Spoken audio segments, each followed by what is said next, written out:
No, the...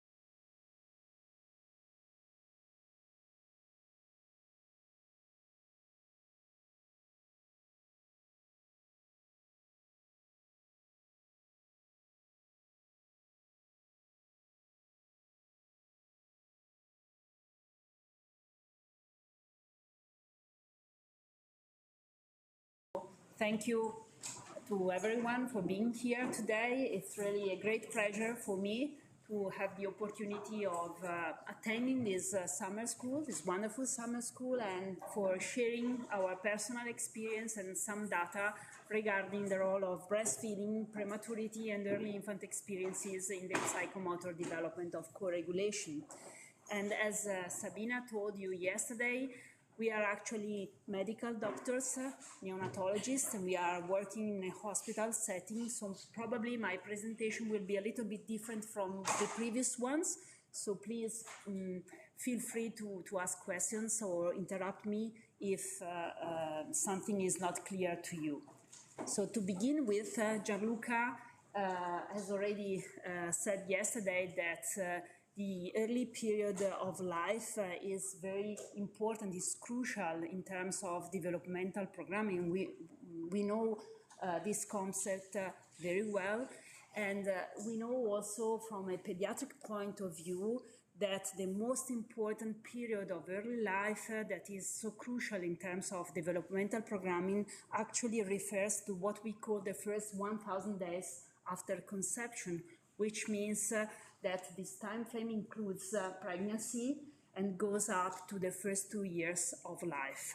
When I say developmental programming, I actually refer to development in a very broad perspective, which means that I'm thinking not only about neurodevelopment, but also the development of being at higher risk for developing pathological conditions or diseases as well. And why this period is so important in terms of developmental programming, the main reason is that this period is characterized by a high rate of growth and development, and hence this period is particularly vulnerable to the effect of all the different environmental factors, either positive or negative, that can induce long-lasting changes in the organism's growth and function.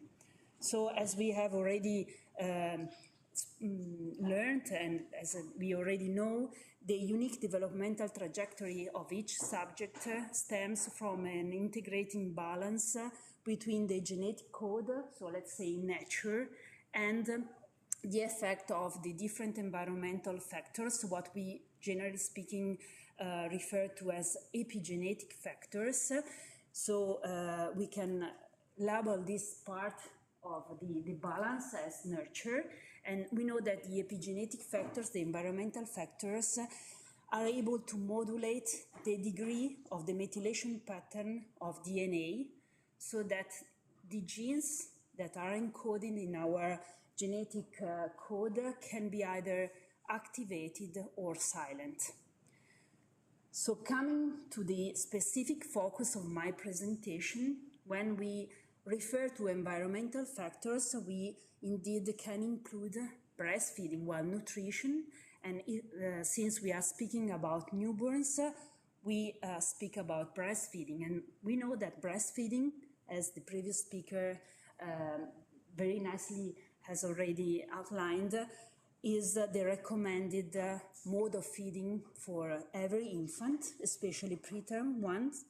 But I mean, when we think about breastfeeding, we have to bear in mind that breast milk is not just milk, it's just not nutrients for the body, but it's also nutrition for the organisms itself, because it allows a specific communication between the mother and her child. Why is it like that? Because you have to think about breast milk as a mix, as a source of macronutrients, micronutrients, but also a huge number of bioactive factors that are able to produce a kind of biochemical signaling between the mother and her infant. And we know that is really a specific way of communicating within the dyad, because we know that inside the breast milk we can find hormones, for example, we can find bacteria, we can find oligosaccharides, all different types of bioactive compounds that are able to induce a kind of really literary communication within the dyad. So breastfeeding is really considered a public health issue. It's considered a human rights issue because we know that its consumption is associated with several health benefits. But again, we have to bear in mind that suckling from the mother's breast has been also defined as a crucial part of the nurturing of infants. Why can we consider breastfeeding in such a way? Because if you think about breastfeeding itself, if we just imagine a mother who is breastfeeding her child, her baby, you can imagine how breastfeeding can actually promote a closer skin-to-skin contact between the mother and the infant. It also promotes a frequent touch by the mother, which is of course very important. And again, here just an example of what it happens immediately after birth. You can see here how the baby is just immediately after birth. This newborn has taken his first breath and successful transition to extrauterine life, but as it often occurs, he is cyanotic, and he has still a kind of difficulty in regulating the skin color and the skin temperature. But if he is put very close to the mother, then you can see that the newborn baby can improve the color of the skin and remains on the mother's chest. And that's, of course, very important. And I just wanted to share you what happens normally from a physiological point of view immediately after birth. Hopefully I'm going to be successful in... This is an official video from UNICEF. Just wanted to skip the first part. Here. Literally, and after the baby has cried and started breathing well, baby is shown to the mother and kept close to her with a cheek-to-cheek contact. This helps the mother to kiss the baby and also facilitates the local custom of saying a holy message in baby's ear. Subsequently, baby is kept prone in between the breasts. All care should be taken to prevent the baby from falling. If the weather is cold, then baby should be covered with a warm cloth. Baby is very alert soon after delivery, and hence is at its instinctive best. Baby is also kept warm, being in close contact with the mother. Baby is also prevented from future infections because she starts acquiring healthy germs which will colonize the skin and intestines. Thus, this position ensures early instinctive stimulation and gives warmth, love, security, and also food. It also initiates bonding process between the baby and the mother.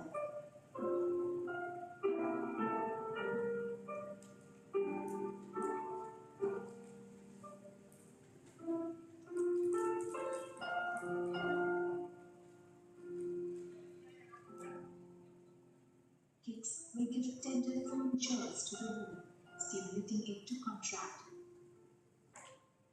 This will help to expel placenta and reduce bleeding.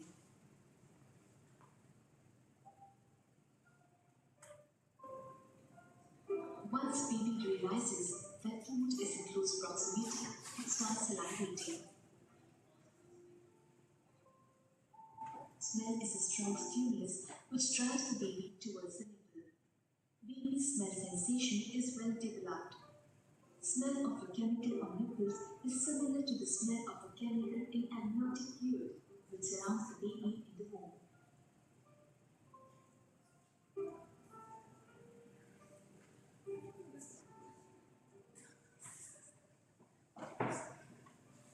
Mounting movements start.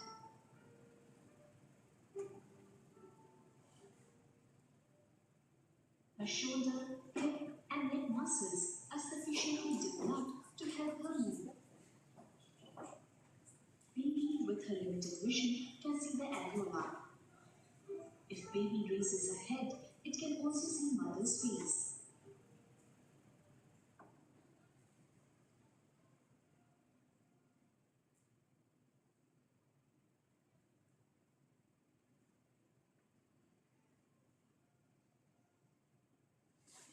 Baby has reached the nipple, has raised her head, and has nicely lashed it with wide open mouth and mouth full of breast. What a beautiful moment of joy for the mother and the child. This baby has reached the destination in just over 10 minutes. Majority of babies will successfully complete breast growth in about 30 to 60 minutes. Like all other gifts of nature, this comes free of cost. However, the health and nutrition benefits offered will save millions of lives and will save billions in terms of health costs. So it will create a generation. So this was an example, well, one of the most important examples of what is important to do in order to promote a successful breastfeeding. And as you can see from the video that we have just seen, we actually have to wait, to do nothing. Of course, to be sure that the newborn is safe, that he is in stable condition, but we have just to wait until he just reaches the nipple and can suckle directly at breast. And this is a very important moment in terms of promoting the bonding and the initiation of breastfeeding as well. So, as we were saying before, suckling from the mother's breast is a crucial part of the nurturing of the infants because it promotes a very important child investments and emotional care. It provides a direct sensory feedback via nipple stimulation and direct reaction to infant cues. And just think about oxytocin production by the mother in response to all the different stimuli following the auditory, olfactory, and visual stimuli when the mother has her baby very close to her. So if everything goes well, if we have a full-term baby, and we have a successful transition to postnatal to extrauterine life, then we can promote breastfeeding, and breastfeeding promotes the establishment of regular feeding and sleeping cycling. And in this way, breastfeeding is a major contributor to the emotional connection and the fine-tuning between the mother and the infant. And all this situation is lays the fundamental for having an health status. So this is what it should happen in every case. But again, it's not always like this. Just think of what it can happen if it's necessary to separate the infant from the mother. Just think about preterm birth. just think about a high-risk newborns with a pathological condition that needs admission to neonatal intensive care unit.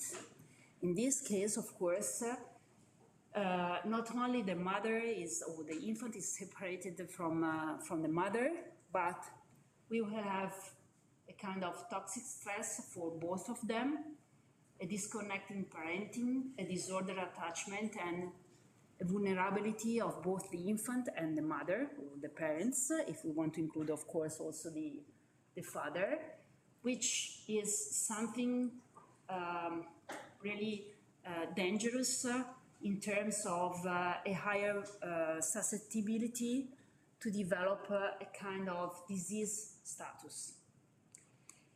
So just to give you an idea, these are some pictures from a hospital where we work. This is our clinic, Mangiagalli Clinic, which is located in the center of Milan, the northern part of Italy.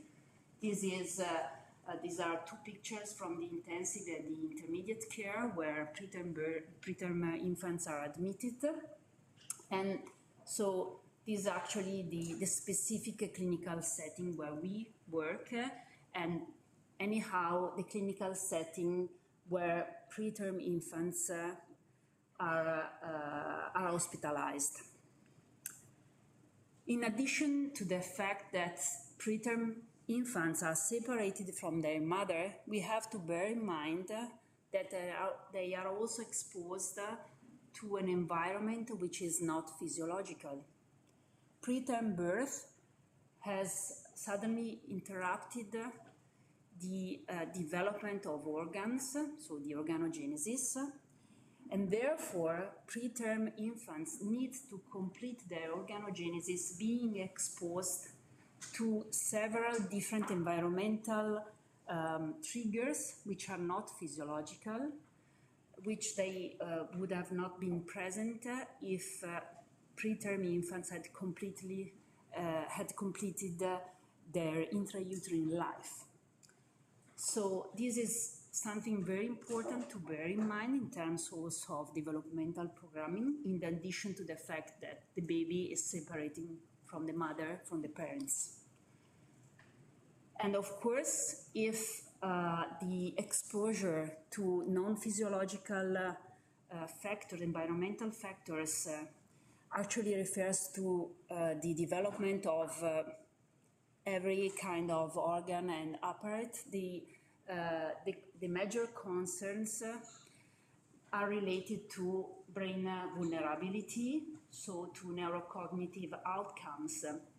And there is a huge evidence available in literature that has nicely demonstrated how preterm infants, even in the absence of brain damage, so even if they do not develop any kind of damage, developed a brain structure which is not the same as compared to the brain structures of a full-term infant.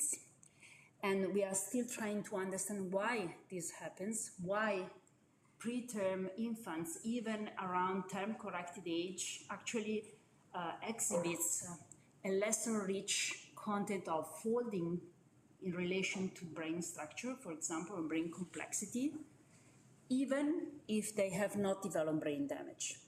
So research has focused on trying to understand how we could somehow promote neurodevelopment and brain structure development, trying to promote cellular differentiation and myelinization and connectivity in order to promote neurodevelopment of this specific high risk of newborns.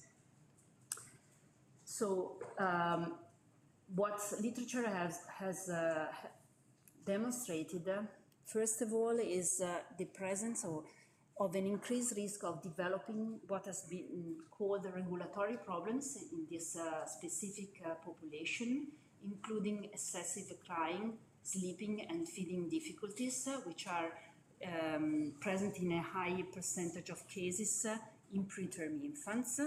And we know that the presence of regulatory problems early in life, especially in the first 2 years of life, are directly correlated with adverse neurological development later in life.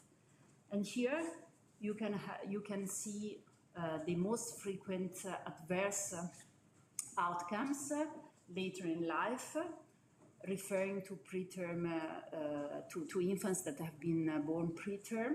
And as you can see here, in relation to neurodevelopment, we can have motor delay, cerebral palsy, developmental delay, different degrees of developmental delay, a higher risk for developing autism, spectrum disorders, neuropsychiatric disorders, especially in infants that have been born with, that were born with a birth weight less than 1,000 grams, so the most preterm ones, and also a lot of adverse outcomes in relation to the development of other organs, respiratory outcomes, allergy outcomes, cardiovascular, metabolic outcomes. That's why I just told you before that when we refer to the concept of developmental programming, for us, at least within the pediatrics fields, it's very important to bear in mind that, of course, it's not only neurodevelopment, but we have to monitor also the establishment of pathological conditions in every field, really. So related to every kind of disease, of possible disease. So we know that preterm infants are at high risk of developing pathological conditions and then adverse neurodevelopment. And we also know that we can do something, that we can have somehow proactive in the promotion of an improvement of their neurodevelopment. And so the question is, what are the possible strategies that we can implement within our neonatal intensive care units in order to promote their neurodevelopment? And well, one of the answers that have been given to this question is the implementation of what has been called the family integrated care approach using a developmental approach, which means that we need to be very supportive with the parents of the preterm infants. First of all, it's extremely important to allow them to enter the neonatal intensive care unit throughout all the day and the night if they want to.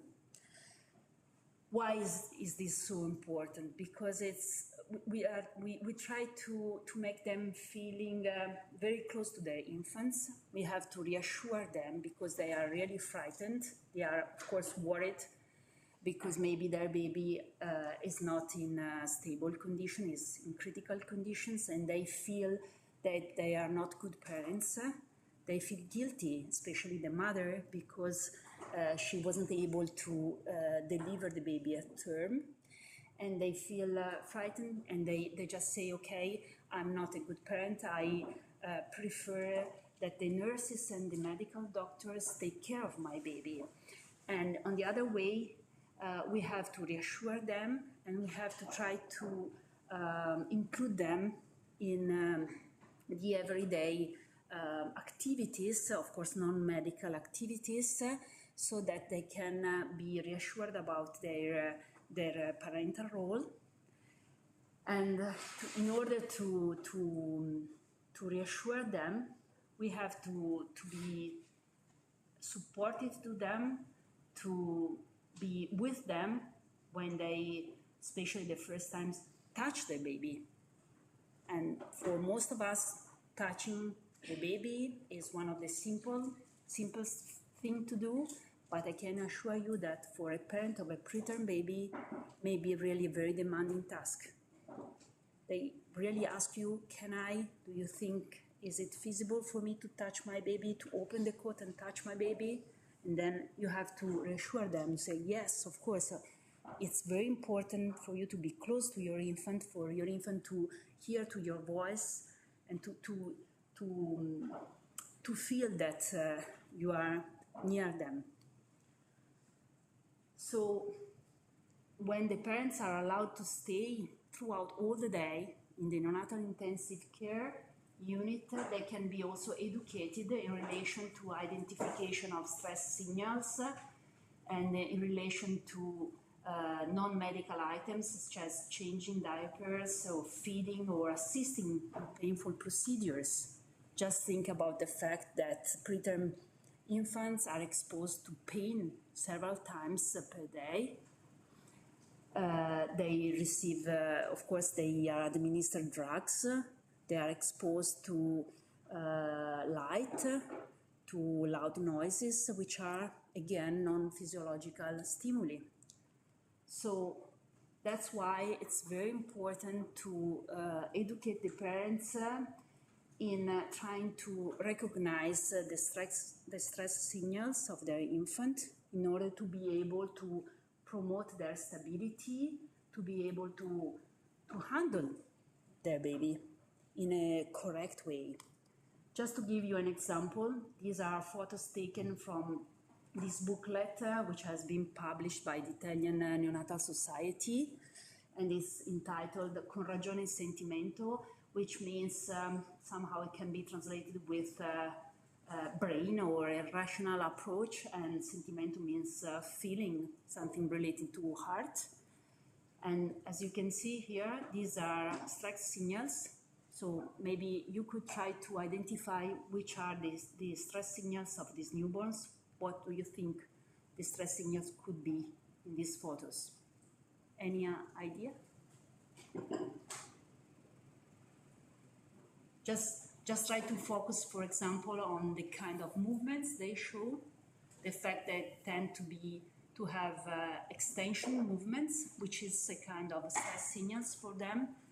If you think of a baby in the womb, what is the physiological positions like that, with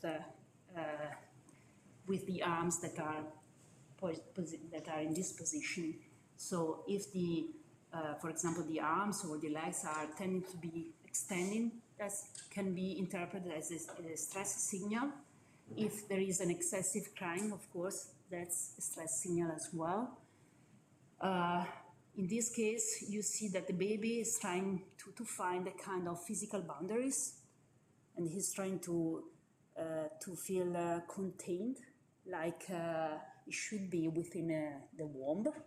So that's why many preterm infants are actually wrapped within the blankets, trying to make them feel physical boundaries and to feel safer in some way.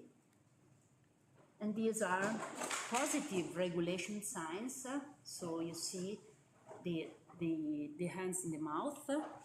The position towards the midline means that they aren't stressed, and they somehow resemble the position they could have had in womb. So that's very important, because parents need to recognize the positive and the negative signs. They need to touch the baby, but to be able to do it in a proper way. Of course, you don't have to hold him and do like that, because it's going to be really stressful for the baby, but you need to be very gentle in touching them, as you can see here. That's very, very important. And of course, parents maybe not know how important it is, and we have to explain them how this kind of holding may be so important in promoting a positive neurodevelopment outcome later in life. Again, for example, this is an example of how diapers should be changed. If you think about changing diapers, well, we say, okay, that's a very easy task. When we speak about preterm infant, that's not so easy. You must be really very delicate. It must, maybe you have to invest a lot, well, not a lot of time, but several minutes to change diapers, because it's really, you need to be very gentle and just trying not to be a source of stress for the baby. And again, it's something that the parents must be taught about, because then once they are at home, they will have to change diapers to the baby. Of course, they will need to weigh him or her just to monitor the weight. So again, we have to pay great attention to minimize painful procedures, because pain is a source of stress again. We have to promote not only holding, but infant massage and kangaroo mother care, which is a way of trying to reproduce closeness between the mother and also the father when he's present with the baby. It's a kind of skin-to-skin contact that, of course, it's not easy to perform within a neonatal intensive care unit, because the baby needs to be in stable conditions. But again, if this is possible, then it's absolutely important to perform it, and we should track every time the parents are able to stay within the NICU, and a session should last at least 2-3 hours to be successful. And again, it's possible to do it also with twins as well, but just imagine a clinical setting, a hospital setting, then you need that the baby has stable condition, but also you need a nurses or more than one who just monitor the clinical condition. If the heart rate increases too much, then you have to maybe to interrupt the skin-to-skin contact. You actually do not expect that the heart rate increases, but actually you expect that the heart rate decreases in terms of a positive regulation sign, but again, you never know what can happen. So these are just a list of the positive associations, the benefits associated with the kangaroo mother care. You see, we have a decreased heart rate, a decreased respiratory rate, pain relief, and improved weight gain, physiological long-term benefits in terms of improved early cognitive performance, communication performance, and so on.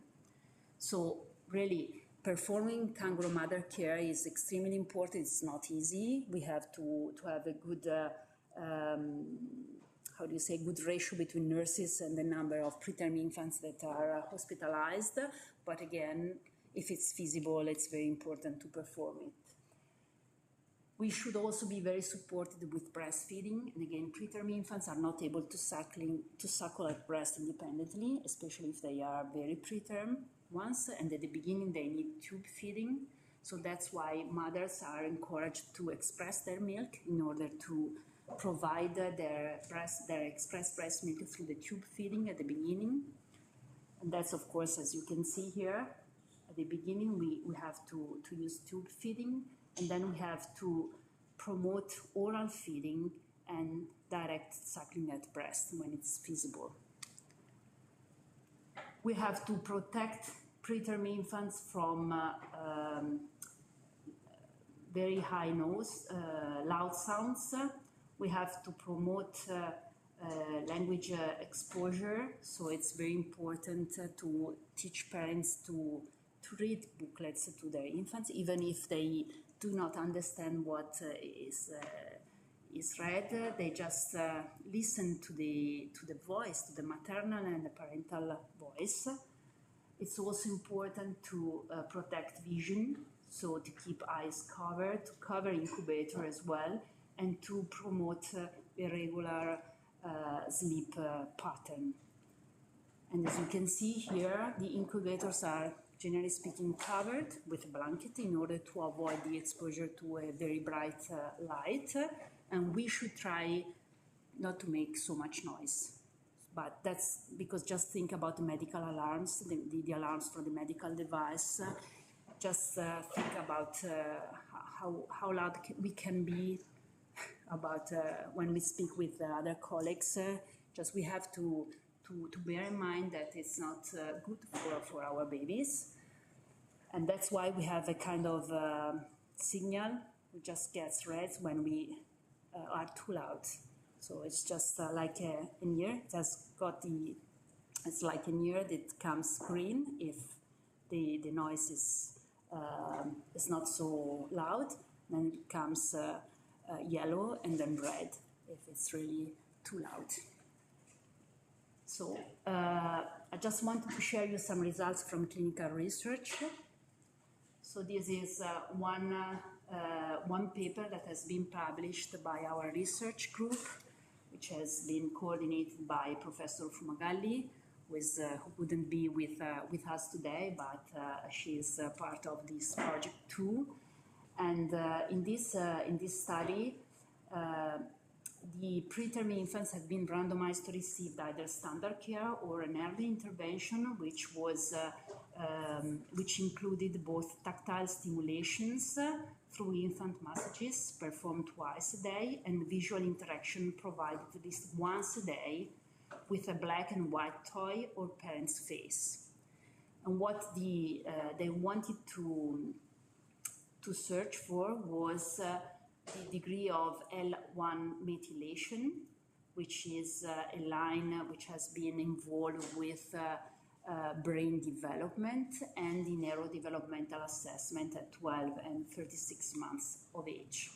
And as you can see here, the L1 methylation, degree of methylation here at the beginning, at birth, the one referring to the preterm infants is much significantly lower than that of the full-term infants, but then at NICU discharge, you can see that a kind of restoration of the baseline level of methylation in the infants that had received the intervention care, so that the LI methylation level is quite similar to that of full-term infants, whether the infants that had received only standard care just exhibited a significantly lower level of methylation also at discharge. Again, the same infants were assessed for the neurodevelopment at 12 months and at 36 months during the follow-up program. And as you can see here, in most domains except the locomotor ones, the infants that had received the early intervention scored significantly better than the infants that had received only standard care. So the results that have been, sorry, 5 minutes, yes, I'm just done. So the results coming from the previous work have been actually confirmed in this paper that has been just published. As you can see here, from another group, research group, you can see that the infants in this paper, in this study, that have been exposed to an enhanced stimulation, the auditory, tactile, visual, and vestibular stimulation, together with a massage session, actually scored better than the ones that just had undergone standard care. And as you can see here, the benefits included also the increase in parenting confidence, the understanding of the infant cues, the promotion of bonding, and the improvement in the relationship with staff. So absolutely positive results. Again, we have been speaking about the importance of a correct stimulation of preterm infants, and in this work that have been published a few years ago now, we just tried to see whether the exposure to a kind of musical therapy to maternal voice could be somehow beneficial for preterm infants. And in this case, we actually recorded maternal voice, and while the mother was reading a passage of The Little Prince, and the voice was filtered according to a specific method, so that high frequencies were preserved in order to reproduce the original characteristic of maternal voice as perceived in the womb. And we could demonstrate that at the beginning and during all the study, we had a significantly decrease of the heart rate, which is of course a positive sign, and also the absence of any change in the skin color, which is of course, a kind of stress signal if we have a higher percentage of patients that exhibit frequent changes in skin color, because it's considered a stress signal. We also wanted to evaluate the visual orientation and the auditory orientation. As you can see here, the infants that were treated with the exposure to maternal voice actually achieved a better neurodevelopment outcomes with the evaluation of general movements, and the FA is a kind of neurofunctional assessment at 3 months of corrected age. So again, a positive results. These are the results from a paper that has been published in 2023 by another research group, which exposed the preterm infants to an intervention which included music during the neonatal intensive care unit hospitalization in terms of auditory enrichment, and the authors could demonstrate an increase in connectivity between these two specific brain regions, so that these results can actually indicate a positive effect of the exposure to music or maternal voice as well. Of course, we just go on monitor preterm infants also after discharge, so it's very important to have a kind of outpatient clinic in order to monitor all these possible adverse outcomes. This is pictures from our outpatient clinic. And again, there are different studies that are trying to evaluate whether it could be feasible and beneficial, the implementation of a kind of education, parental education in terms of helping them to understand what could be beneficial for the babies in terms of activities or interaction. And these are part of the results of this paper that has been published just 2 months ago, where you can see that parents reported the fact that they felt very supported with this kind of education, because they felt stressed and not adequate as parents of preterm infants. So again, these results underline the fact that it's very important to continue to be supportive with parents of preterm infants. So coming to conclusion, breastfeeding represents an extraordinary opportunity to connect mothers with their infants in a critical time window in terms of developmental programming. Connection is established through skin-to-skin contact, but also through sensorial and hormonal stimuli during breastfeeding. But when infant-parent separation occurs, such as with preterm birth, it's really crucial to implement measures that can somehow promote bonding and mimic the condition of the womb. And these efforts could help nurture both the physical and emotional well-being of the baby and of the parents, I would say, and strengthen the parent-infant bonding, which is essential for healthy development.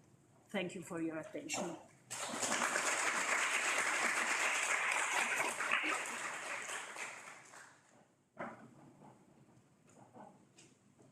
I hope I was in time, maybe 2 minutes more. Yeah, sure. Thank you. That was a wonderful talk. And I find it really impressive, the figure that you showed at the beginning, the falling to the breast, and then this disrupting environment. Mm-hmm. And in Germany, we have a quite similar situation. So the mothers cannot usually stay beside the baby. So it's really difficult to increase the skin-to-skin contact and start breastfeeding. But you mean with full-term babies? Or with the preterms, yes. So the mothers are also encouraged to express the milk with breast pumps. And I think all the mothers, 99%, agree that this is nice and good and they want to do it. However, we do a very poor job of making it possible for mothers to breastfeed later when the baby is growing. So I wanted to ask, how is your experience in Italy? Because in Germany the rates are extremely low, and the problem is that the mothers have started to pump the milk, and they maybe want to continue this because they know that it's so important, but when the So it's really overwhelming. So yes, thank you for this question. That addresses a very important point. And unfortunately, in Italy, we are experiencing very low rates of breastfeeding after discharge as well. I think that the main point should be trying to promote direct suckling at breast before discharge, because otherwise, when you discharge the baby and the mother is at home alone, and she has, well, not only the mother, of course, both parents, but then she feels really stressed because she has to think about medicaments, about the weight, about the thing that she has to pump milk, to express milk, and then to feed the baby maybe 7 or 8 times a day, which is really a very demanding task.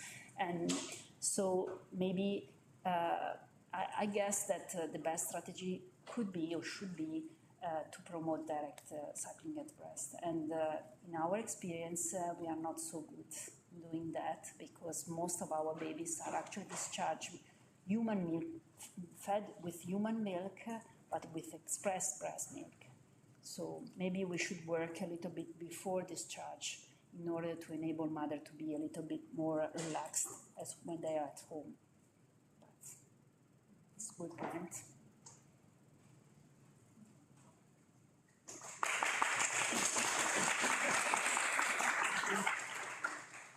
Yeah, so unfortunately we still have 2 more presentations before lunch. So thank you very much, Lorella. I think we are really happy to have you on our team. It's not only refreshing, it's just you as a person, just to warm up around you. It's really, really nice to have you. Thank you so much. It's a pleasure for us.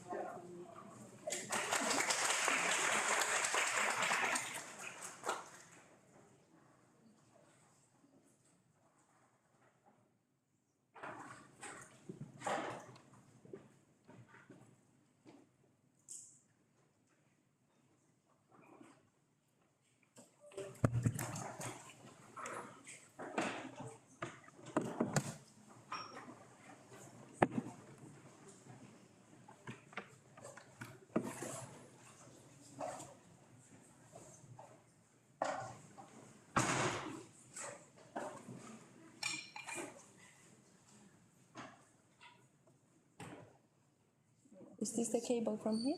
Yes.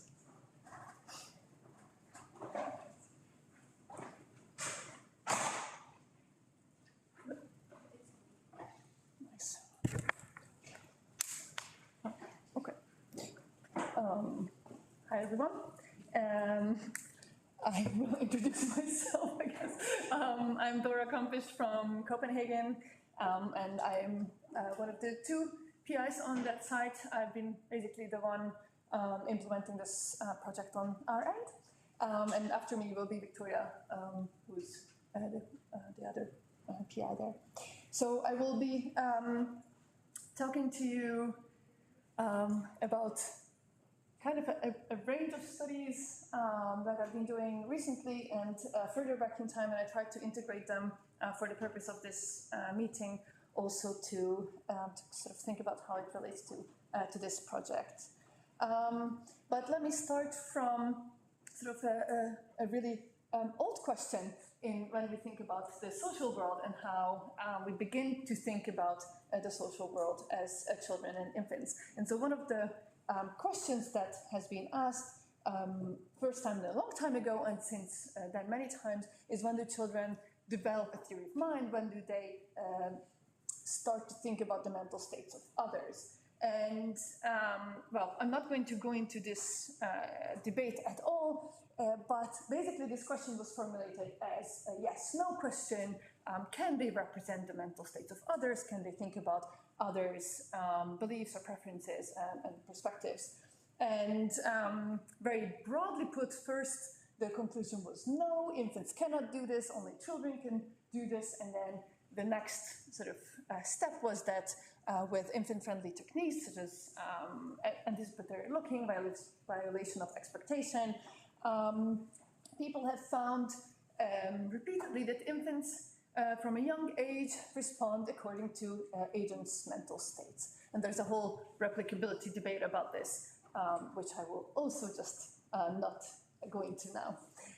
But the reason why I started with this little detour or tour from another domain is that still the default assumption when talking about this or thinking about this was that basically encoding or representing a mental state automatically means sort of behavior in line with representing a mental state also means that the person in question encodes the agent this mental state belongs to. So that was just kind of a default assumption.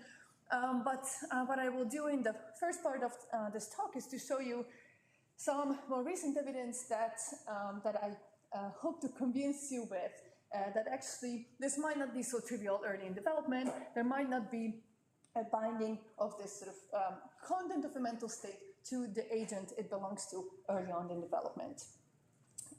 So in light of that, the new question might be when and how young infants or children become able to encode these mental states as unique to individuals and bound to them, and what this means for sort of learning and memory more broadly.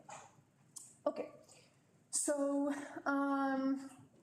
right. So one of the relevant pieces of evidence here is this is from my PhD work. We used a task that originally was developed for object tracking, object memory in infants and also non-human animals. This is from COVID times, that's why they're wearing visors. So in this task, there's no sound that is in Danish anyway, so don't worry. It's it's a hard language. So the experimenter puts in this case, 2 objects in this box, and then child can search.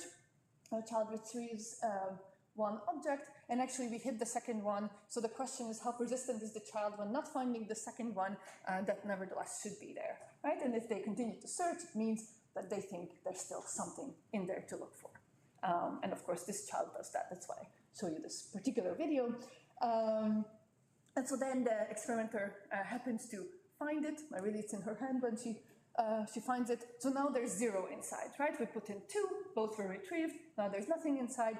So the child is allowed to search again, but they tend to search less here, is the general finding. This has been done many times before. From around 12, 14 months of age, they can remember the number of objects hidden in a box and will continue to search if an object remains in the box, right? So this is so far not social cognition. This is their own object memory. Now what we did was that we put this in the service of kind of in a false belief type situation. So again, experimenter puts in 2 objects into the box, and then she leaves. It's like, oh, my phone is ringing, she has to leave. And the other experimenter, while this first one is away, retrieves 1 of these objects. Oh yeah, I actually have this written here.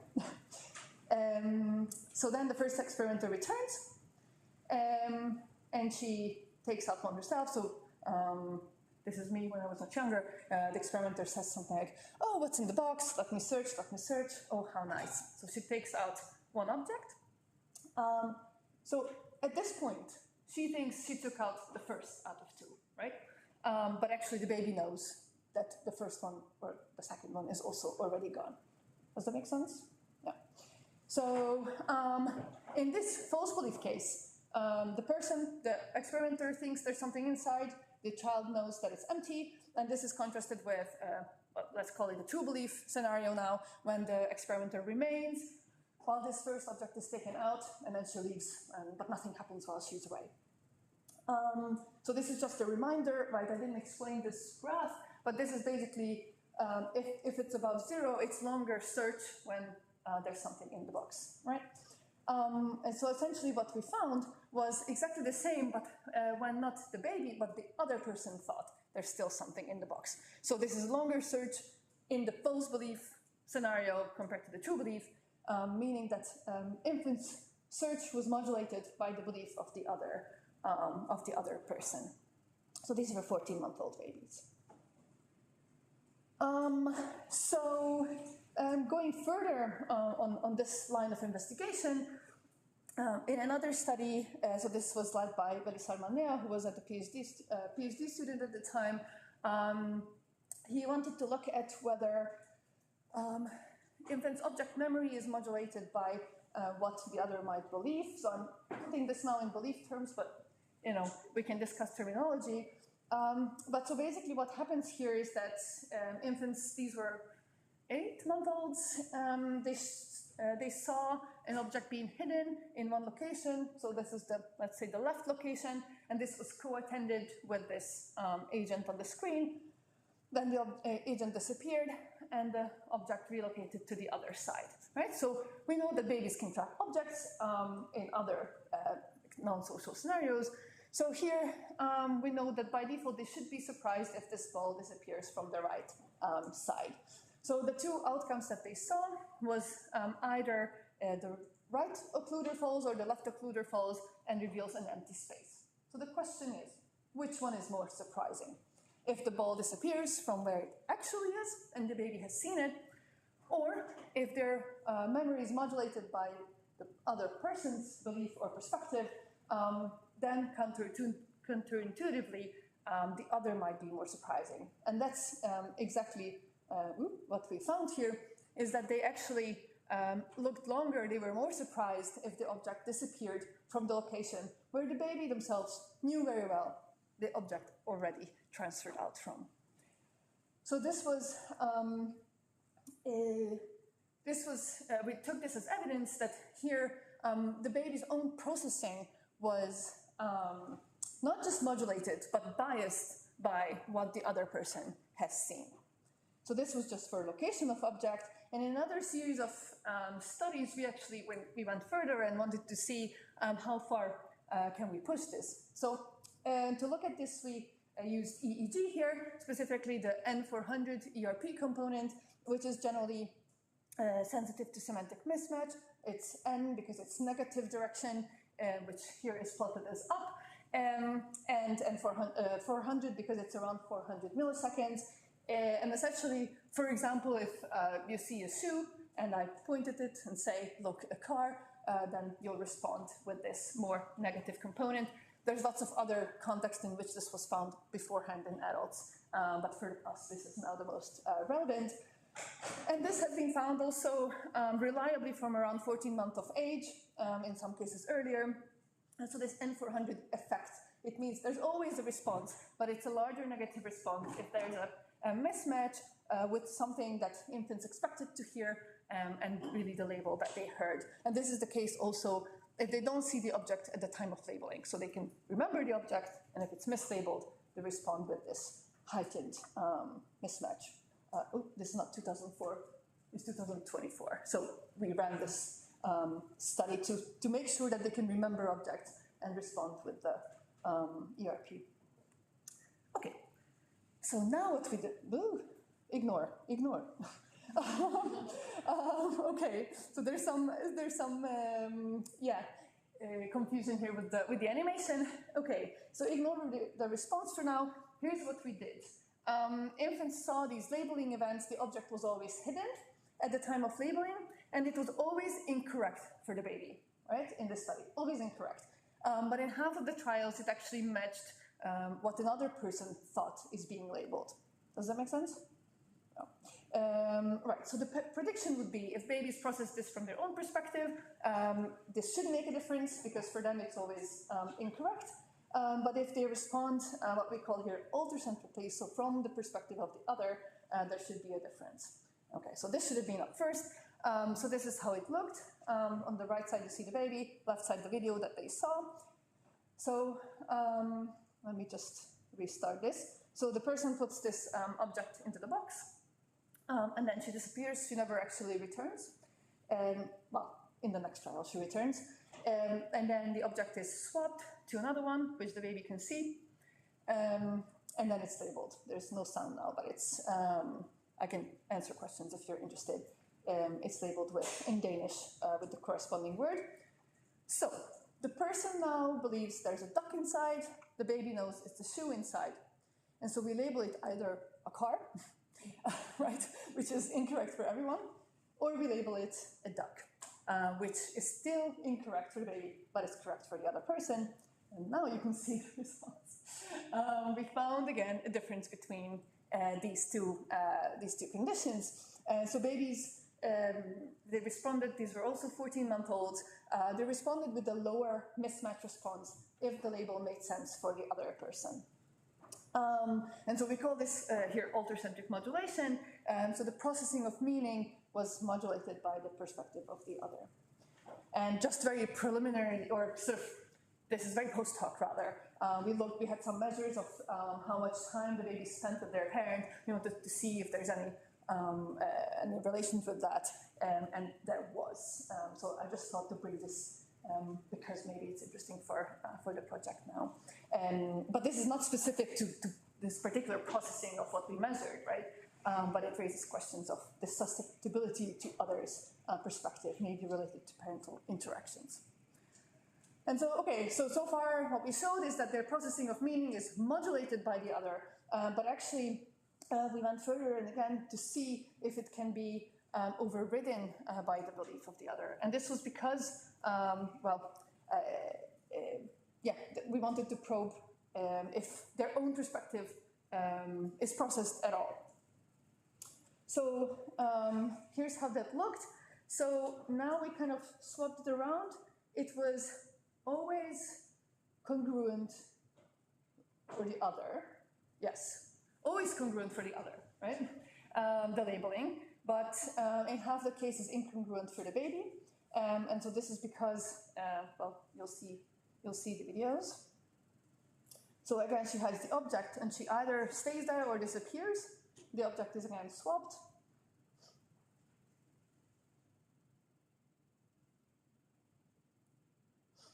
And in the end, the point is, at this point of labeling, whatever the person thinks is in the box, that's the label we provided, right? So that's why it was always congruent for her.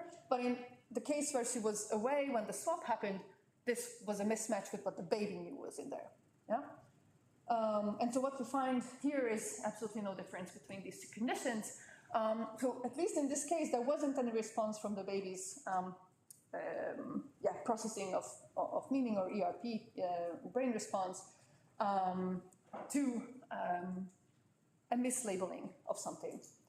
So here we call this an alter-centric bias because congruency from their own perspective was either not processed or it didn't make it into their response to these events. So, so far, what do we have? We have a range of scenarios where infants respond in a way that suggests that they're tracking what the other sees or knows, but there's also a bunch of strange effects here. They search for longer. If another person believes something is present, they misremember objects where another person thought it is, and they don't respond to mismatches or incorrect things that doesn't make sense from their own perspective if they do from another person. And so I already used this term when I was discussing the studies, but so together these point to the fact that infants are alter-centric here. So they spontaneously track other people's perspectives on mental states, and this modulates and overrides their own behavior. And so these were in fact probing this hypothesized alter-centric bias in infants that was formulated by Victoria Southgate in this 2020 paper based on this sort of accumulating evidence of the results, for example, in the search task. And the idea here is that early on there might be an emphasis on what other people are paying attention to. So the perspective of others and their targets, so much so that the perspective of the other might trump infants' own, and that's what we saw in some of this data. And specifically in that proposal, there's an addendum, which is that the early lack of a cognitive self-concept might enable this or facilitate this. So lack of sort of processing what one's own, own perspective is. And so just relatedly to this, the prediction in this theory is that with the development of the self, one's own perspective might gain strength. Right. But for the purpose of this talk, it's also relevant to mention that one of the hypothesized functions of this attention to others perspective might be to sort of attend to relevant information to encode. And that's what I would sort of like to convince you of, is that also this might be made possible by the lack of this binding of mental states to individuals. In this case, with this alter-centric modulation and bias, by the lack of binding to oneself and to the other. So lack of separation of what it is that you know and what it is that I know or I should respond to. And so this is in fact not new at all. We're kind of now going back in time. This is work that I did during and after my master with Ildiko Kirai, where we took, so this was kind of one of the seeds of this idea that maybe these mental states are not unique to individuals or not encoded as such. So what we did was we took a paradigm that has been used a lot to probe grow understanding or preference understanding in babies. So in these cases, there's always or often a person, two objects in front of her, and she chooses one of these two objects, either one time or repeatedly. In this case, it was just one time. And normally, what people then probed is that the objects swap, and we see if infants expect her to continue to reach the same one. And so this was always interpreted as either the person's goal or the person's preference, so something attributed to her specifically. She likes that object more. What we did was that after this initial expression or initial reach, we swapped the person, and we also swapped the location of the object. And this new person either chose the same object as the first person or the other object. Does that make sense? And we probe basically, are they surprised if this new person chooses not the same as the first one? And we also probed, they noticed that the person changed, so it's not about that. But basically what we found, that they looked longer, so the black bar is when the new person chooses the different object. Babies, these were 10-month-olds, they expected this new person about whom they knew nothing to choose the same object. And so what we kind of, how we think about this changed over time, but we already then put forward this idea that even if this is somehow interpreted in light of a preference expression, really what is being learned here is something maybe more about the object rather than the person, right? So what is a generally relevant piece of information that we can store from here? So they don't, we cannot really claim they don't remember whose preference it is, I guess, but we don't have evidence that they do. And there's actually, looking at the literature this way, there's actually absolutely no evidence, I would argue, that they do. So once you actually probe it, they apply the same expectations to others. And so the idea here was that they might use the lens of others kind of to learn about the world around them. Right? So that socially relevant others might be a good kind of cue to follow what is good to learn here. But even more strikingly, there's another study that looked at, I think these were 16-month-olds or 18-month-olds, so older babies. And they did a false belief paradigm where they showed an agent who put an object here into in this case, the green box. And then this was occluded from her, and the object relocated to the yellow box in this case. And then normally what would happen in a false belief task, whether spontaneous or explicit or whatever, is that it's the same person who stays there and we look at what babies expect she will do. But actually they swapped the person, there was a new person, and the infants expected this new person to search where the first one mistakenly believed the object to be. So it's very weird. But it's very weird only if we think that it should be something that is encoded here episodically linked and bound to that first person. Right, so I would say that all these might be made possible by this lack of binding of information, like mental states to agents, which raises the question whether this is just something that infants fail to do, or it could be useful. And I put forward this idea already that this could be a really good way to learn about the world, which otherwise is a really taxing task. And so this idea is in itself also not new. Elsewhere in the theory of natural pedagogy, it has been put forward that when something is communicated to the baby, or adults for that matter, then this leads to encoding generic information. Right, so for example, 18-month-olds, if something is communicated to them ostensibly, then they encode it in a generic way. If it's not communicated to them, then they rather attach it to the person. So there's communication sort of modulates this from around 18 months. But the idea here is that maybe early on, there might be a generic default. So a default sense to encode information, generically, at least in social contexts, right? So we know that there's statistical learning. We were debating this yesterday with Sabina. So of course, there's ways to learn, relative, like from individual exemplars. The question really becomes, what is retained from this, especially in these social contexts? And just sort of in line with this learning function of the potential lack of binding, we are now. Before I go on to that.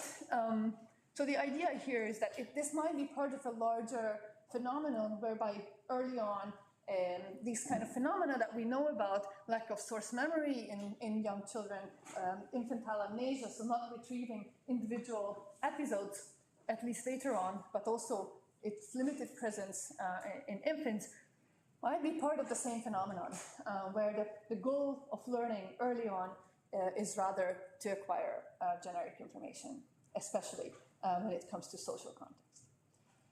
And so this is like very, very new, so don't cite this or even think too much beyond the fact that this is one way how we're trying to probe this. Now in the lab, again, this is led by Verisar Manea and Victoria Southgate. So in this paradigm, we show babies, 8-month-olds, a person who looks towards an occluder, and then either there or on the other side, the occluder falls and reveals an object. And so the idea here was to use theta band oscillations in the brain, which have been linked to preparedness to learn or encoding information in other contexts. So the idea was, if this kind of following the attention of others to things, it leads to, or it has a learning function, then we should see heightened theta activity in the cued condition. And so that's kind of what we see so far. Again, this is very preliminary. But that's what we're after. We're also probing whether this theta, like higher theta for cued or uncued, relates to memory of the object. And so we see a relation there. I won't go into the details. It's more to show this is one way how we're trying to look at this. Does it actually elicit the preparedness to learn? And we know elsewhere there's case following, so we are not trying to reinvent the wheel, but we're trying to see whether we can capture this in these more minimal scenarios, less communicative, etc. Yeah. Okay. So I would argue, based on this, that development doesn't start with processing our own perspective first, but rather with the other. And that there might not be a differentiation even between self and other, or other people's perspectives. But then, of course, we know that this becomes an essential part of self-other coordination. So then the question is how this changes with development. And so I already mentioned that one idea within the alter-centric hypothesis is that the emergence of self brings about more emphasis on one's own perspective. So that would predict that this alter-centric bias or modulation decreases. And also it would predict that from around or relatedly to the emergence of a self-concept, there might be cues that affect this alignment or coordination between self and other. And then the other idea that I put forward and that I'm exploring in my project is that this self-other perspective binding might be actually something that relates to and drives remembering specifics episodically. Right. So just a couple of ways in which we probed this. So we were looking at this question whether alter-centric modulation might be related to the self-concept and might decrease with age around the time when the self-concept emerges. So this is roughly the second year of life. So what we did was, again, we did the search task that I showed you, the very first task, with babies from 12 months of age to 3 years. And we also did the mirror self-recognition task with them. I can already say that didn't work super well. We did it with a way too wide age range, and yeah, so that's there's absolutely nothing there. But what we did find, though, so firstly we had baseline measures, so we wanted to replicate whether they search longer just from their own perspective. There's no other belief involved. Do they search longer when there's an object in there or not? Because if not, anything else is not really interpretable. That's exactly what happens in the 12 to 18-month-olds. They were at chance in the baseline. They're also at chance in the so-called belief trials that we did after. So, from 18 months of age, we actually had reliable effects on the baseline trial, meaning that infants did track these objects. And what we see from these ages is that there's actually a decrease in this modulation between the 19 to 24 months and the older ones. And I'm happy to elaborate on this later if you have any questions. So roughly around the age when we expect this, there was indeed a drop in this modulation, but it was completely unrelated to mirror self-recognition. And yeah, I have some ideas why this is the case, in particular in this study. So maybe this is something methodological, but it could also very well be that it's not like, right, so mirror self-recognition being a measure of the self-concept, so that's why we used it here. But it could very well be that it's really not like that a child recognizes themselves in the mirror and all of a sudden they know that they should trust their own perspective more, right? So this might be just a longer process. So this was a tiny bit naive on our end, I will say, to do it this way, but you know, it could have worked. But we do see a decrease in this alter-centric modulation a little bit later than expected, but consistent with the drop. And then in another study, we were actually, we wanted to probe their sort of self-representation in a social context. And I'll just skip through this, but just to kind of motivate the study a little bit, there's lots of accounts of self-development that put an emphasis on the role of others in the emergence of the self. So this self proper as seen by others, it has a heavily social aspect. So that's what we kind of probed in this task. We asked whether they would want to bring about some similarity between themselves and others, and here specifically their caregiver. So what we did was we showed infants, it's not super visible, their caregiver. They didn't see how the sticker got on it, but the caregiver was wearing a sticker on their forehead or on the cheek. And we wanted to see if, well, firstly, they can do this mapping between the face of the caregiver and their own face, and whether they would have a motivation to align, which was measured by, so we offered them one of two stickers, and then we just checked what they do with it. So specifically, we checked whether they put it on their own face or not. And if they do they put it on the matching or another? And we also, with this, administered the mirror task. So these were more the right age to actually do the mirror task, I think 16 to 19 months, something like that. 26 months, okay. And so what we found was that it was about 50% who put it on themselves, so half the infants, but so spontaneously, but all children who put it on their face, they put it on a matching location. So we thought this also measures some capacity, but the variance actually doesn't really. So anyone who did it clearly already knew the map between on face and other. And the fact that it's only half the babies that did this made us think that there's an additional motivational component here.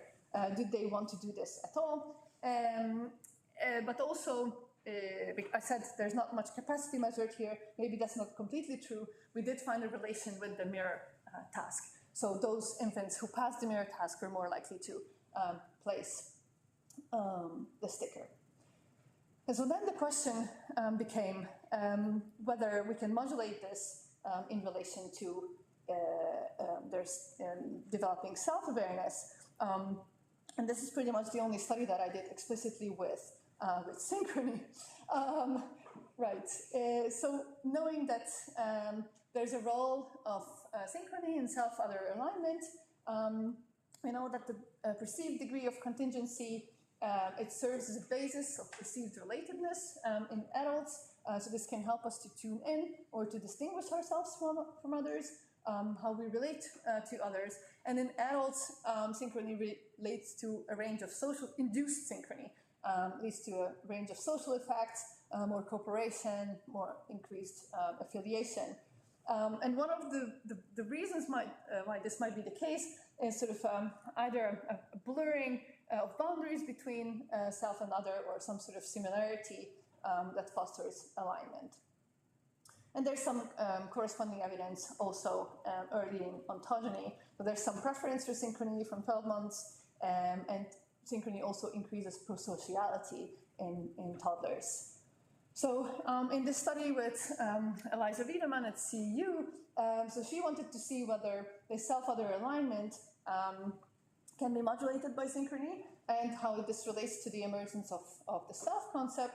So what we did here was we administered the mirror task for the self concept, and then the babies took part in, this was a 3-minute sort of training, I guess, or intervention, where they moved, so they were on the parent, and they moved either synchronously or asynchronously with the experimenter, who was Eliza.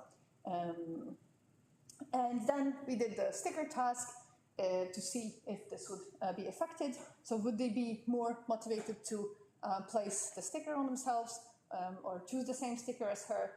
Then we also did an imitation task with them and a pointing task, so to see whether they would be more likely to learn from this person or request information from her.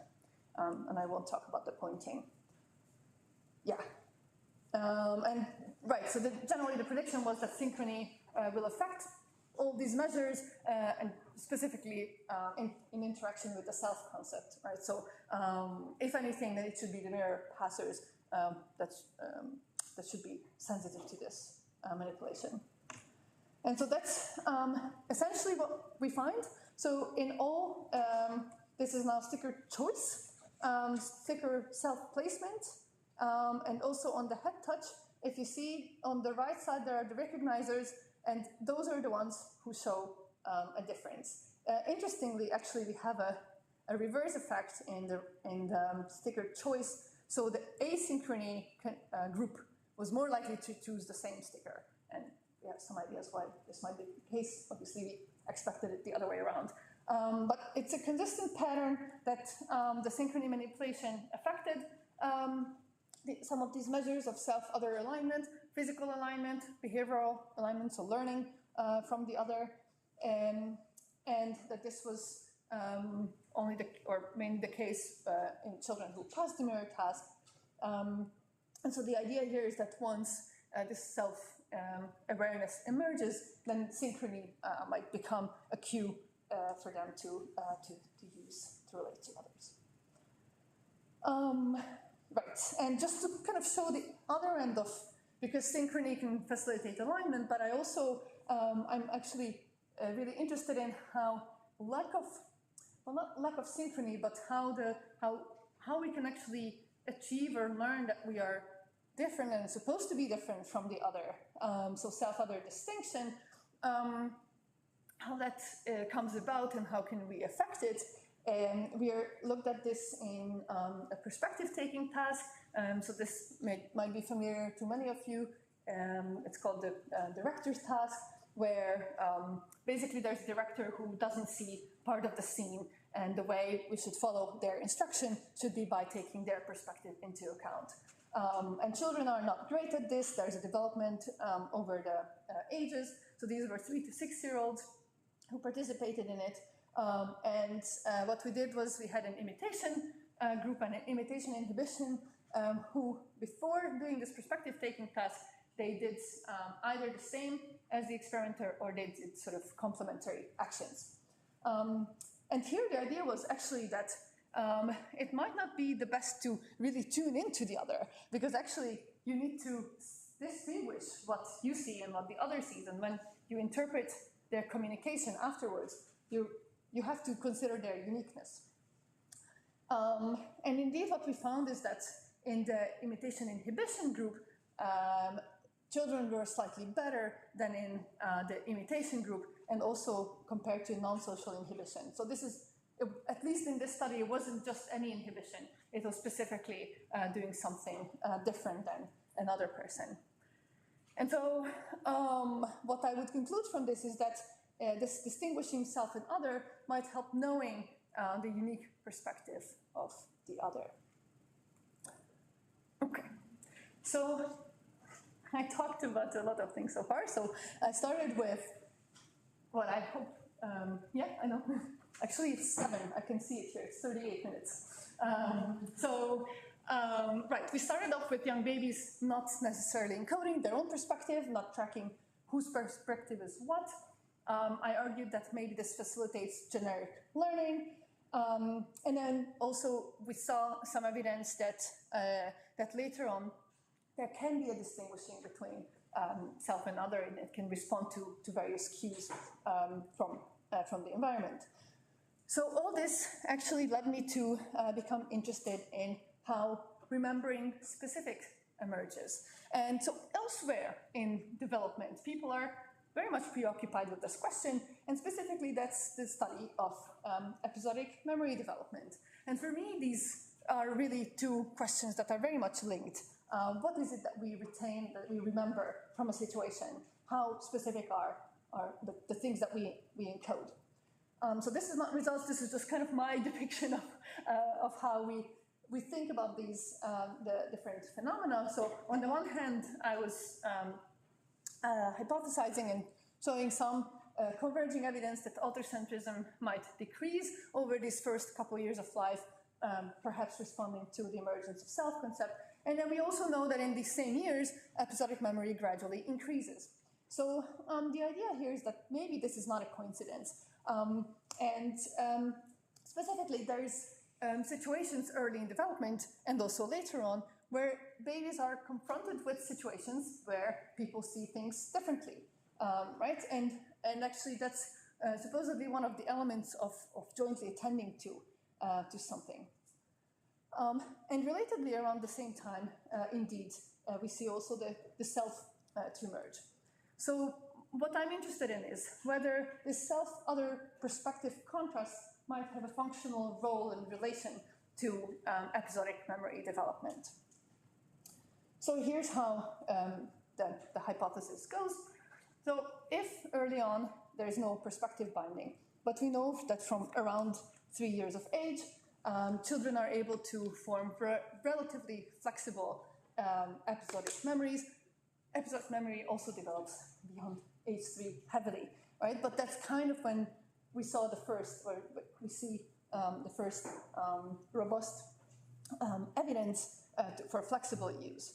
So assuming that this means that, that they are able to bind their memories to sources, where they know something from, and to people, who was there, who saw what, right? Which is kind of the memory counterpart of what I started the whole story with in theory of mind.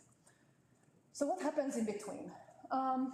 So as I said, maybe this contrast between self and other perspective has a role here where infants encounter these situations where they see or believe or prefer something else than someone else. which actually posits a challenge. So this needs to be reconciled. And the solution to this challenge might be to bind the perspective to its owner. So this binding, in turn, will highlight infant's own perspective, further highlighting the contrast, and so on.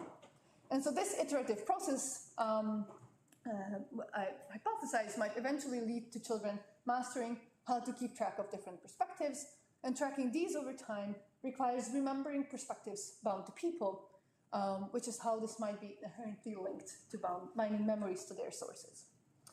Yeah.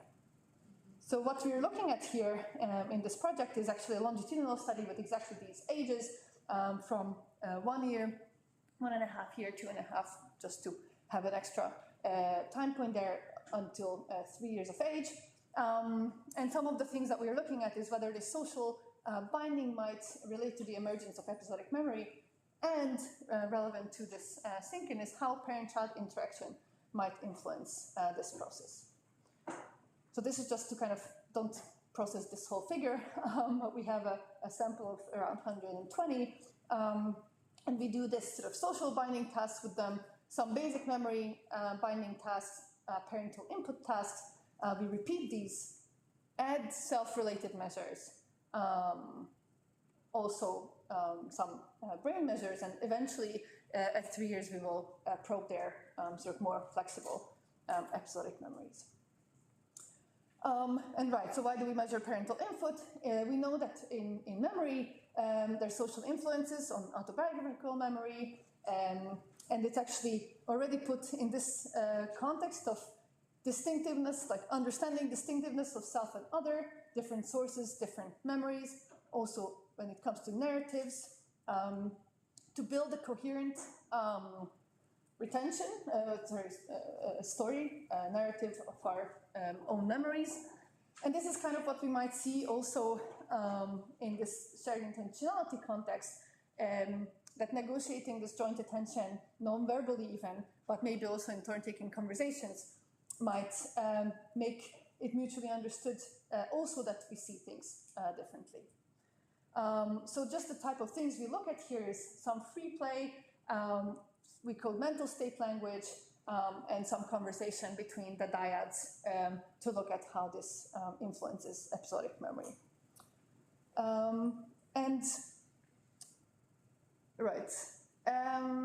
How does all this relate to Synchrony, right? So in this project, we're looking at the relationship between social cognition and or early sort of mental state understanding and episodic memory, but more broadly, sort of looking at all these results when we think about autocentrism. So this sensitivity to others, this might, I was talking about this in terms of a universal, but of course we don't think that this is necessarily the same for each infant. Might be heavily cultural variations, but also might be affected by the idiosyncrasies of the dyad, responsivity, parental input, and so on. Co-regulation might scaffold these different transitions. At the same time, autocentrism might contribute to long-term alignment. So these dyadic interactions, they might benefit on the long run also from early attunement. We also know that this synchrony has a role in self-other alignment and distinction. This is true situationally, as I showed in the training study, but also over development, and maybe Victoria will talk about this a little bit. And again, just this socially constructed narrative self is not just part of isolation in the memory domain, but it might link to all these self and co-regulation, socialization goals and practices.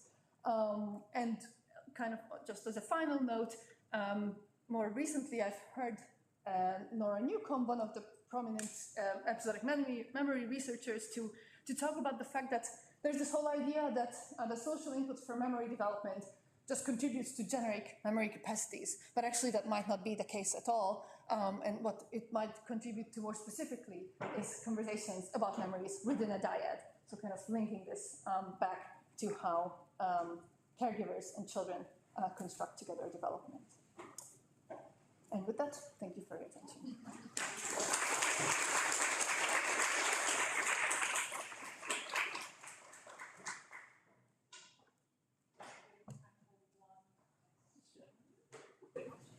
I can switch in the meantime.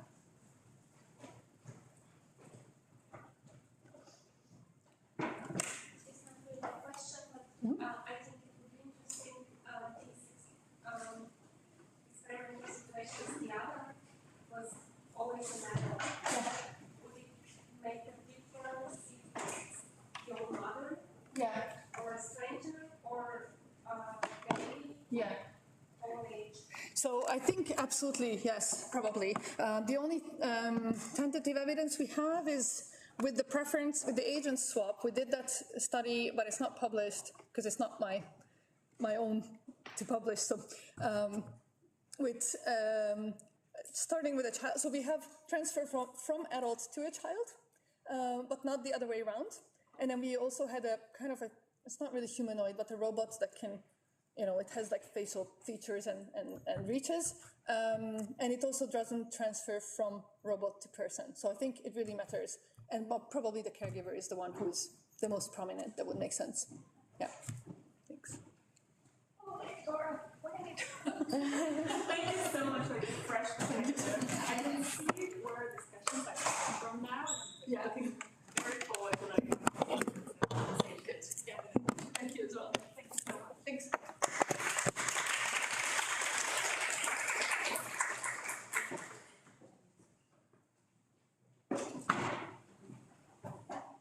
So, Victoria, I will shortly just show you the audience so you know where you are. Oh, actually, no.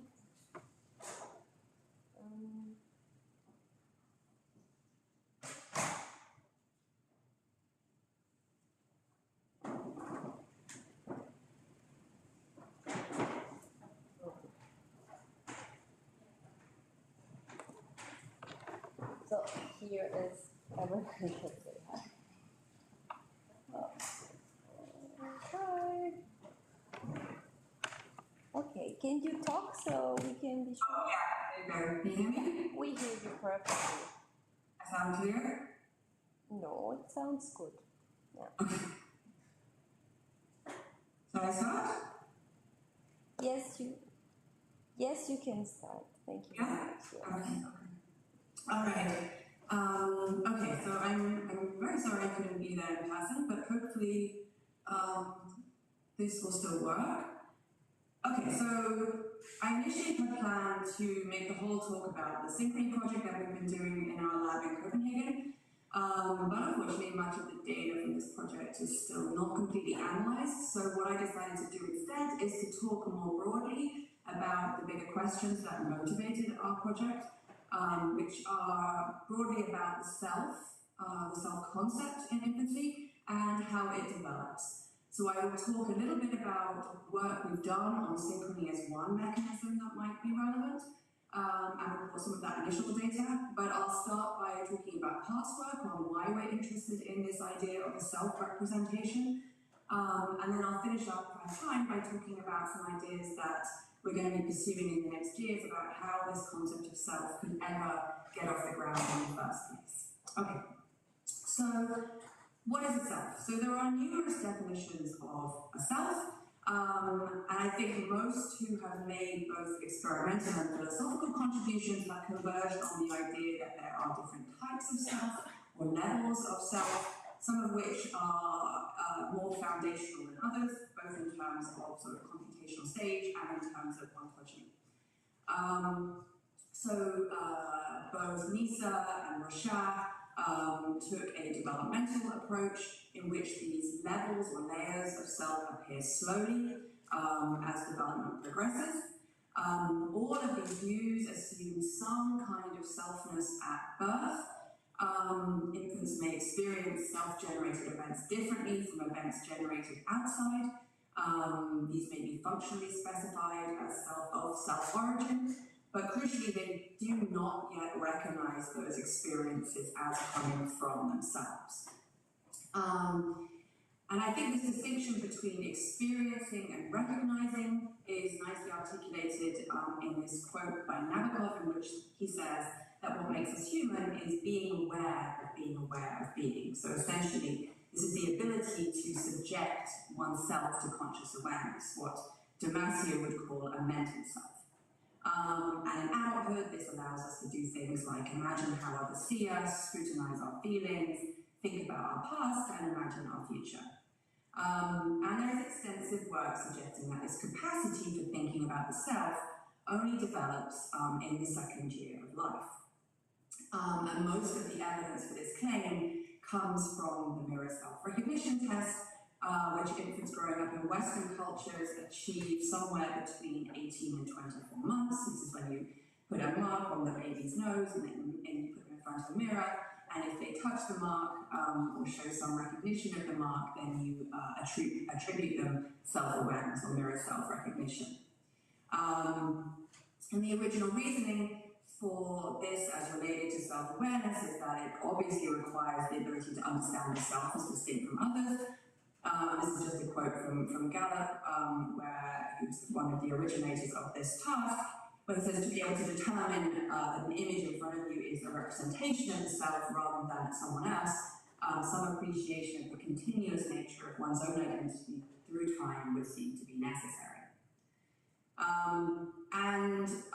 There is now an extensive research literature linking the capacity for mirror self-recognition to other behaviours that ostensibly imply a conceptual self-awareness. So, for example, it's linked to personal pronoun use, the display of self-conscious emotions like shame or embarrassment, the capacity for empathic concern, to be able to imitate another individual, the capacity for self-other comparison, where you recognize that you are like someone else or dissimilar from someone else. And we've also found work showing there's a relationship between infants' capacity for mirror self-recognition and resting state functional connectivity between regions of the brain that overlap with the default mode network, which has in adults been strongly implicated in the capacity for self-representational thought. And we talk about this as a conceptual self-representation because it's a mental representation or a category that organizes information, in this case about the self. So this self-related conceptual change is also central to the allocentric hypothesis that I put forward a few years ago, in which I claimed that infants prioritize the encoding of targets of others' attention very early in life, before the onset of self-representational thought. So I'll show you in a second this experiment, but here the idea is that if infants see an agent looking at an object in one location, even if the infant then sees the object move to another location after the agent has gone, their representation of where the object is will be strongest as it is tied to where the other person has seen that. So that's what I mean by an allocentric representation of the world, that the infant's representation of the world is essentially anchored to their encoding of another's, what another person has seen. And so, contra Piaget, egocentricity is not the departure point for cognitive development, but rather this, what we call allocentricity. So in this experiment, so the pictures I just showed you was an experiment we did with 8-month-old babies, where if we just show them these events where an object goes behind one location and then it goes behind another location and there's no agent present, then if you show them the object having disappeared, either behind or not being present, either behind the location where it should not be, which is the congruent outcome, or where it really should be, which is the incongruent outcome, then babies look longer at the incongruent outcome. So this is what we should expect because they have object permanence.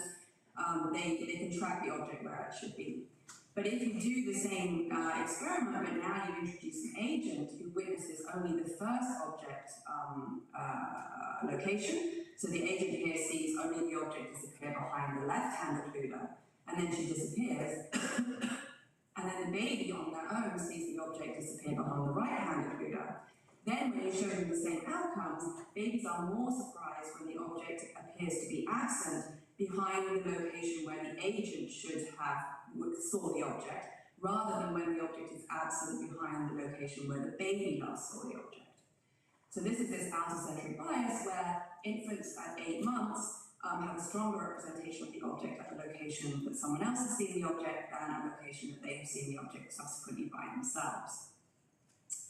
And so what I claim in this allocentric hypothesis is that the initial bias to attend to the targets of others' attention is facilitated by an absence of a self-representation. So if you have a representation of both the other and your own belief, in this case, about where an object is, then these two compete against each other, and you have to use your inhibitory control to select the appropriate representation on which to base your expectations. So this is just the illustration here of a classic false belief task, where you have to use the other's representation in order to predict where an agent will search.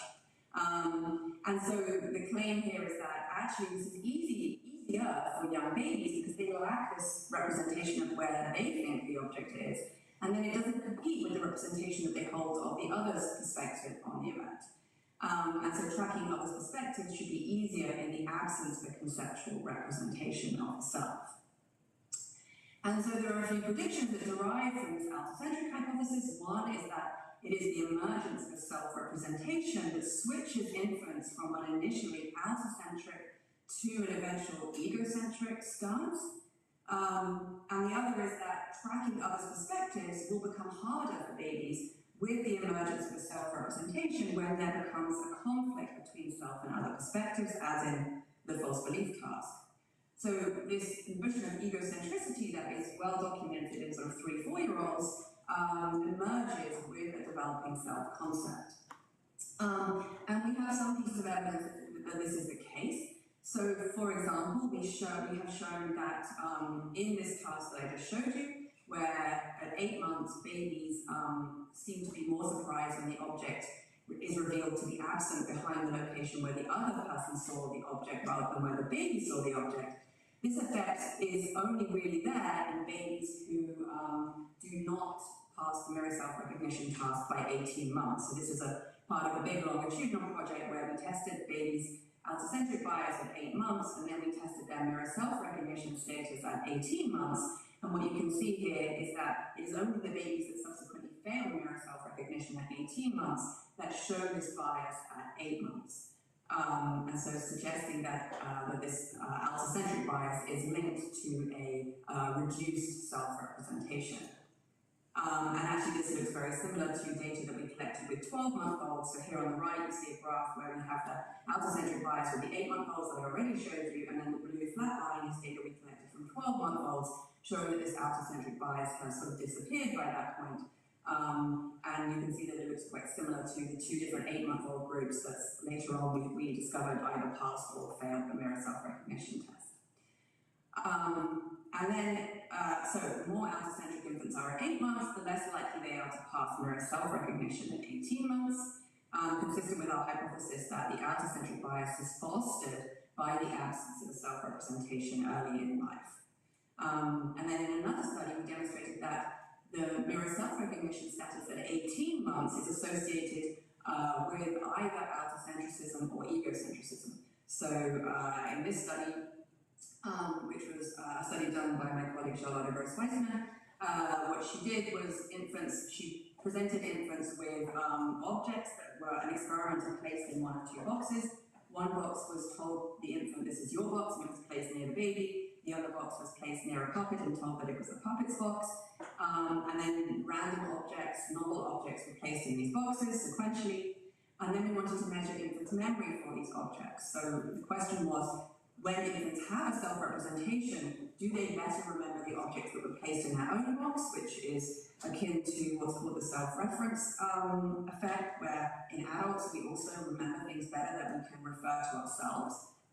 So then we did a preferential looking paradigm with babies where we showed them the original object and then a shape-distorted version of that object, either the objects that were placed in the baby's box or the objects that were placed in the other's box, and tested their memory. And what we find is that babies who pass the mirror self-recognition task, so these are all 18-month-olds, babies who pass the mirror self-recognition task remember better the objects that are assigned to them, so they show this self-reference effect.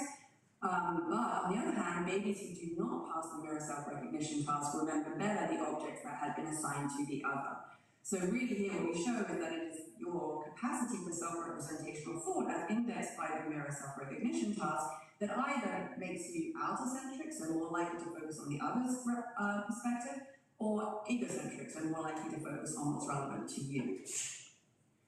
And then the second hypothesis from this model is that tracking others' perspectives becomes harder with the emergence of self-representation when there is a conflict between self and other perspectives.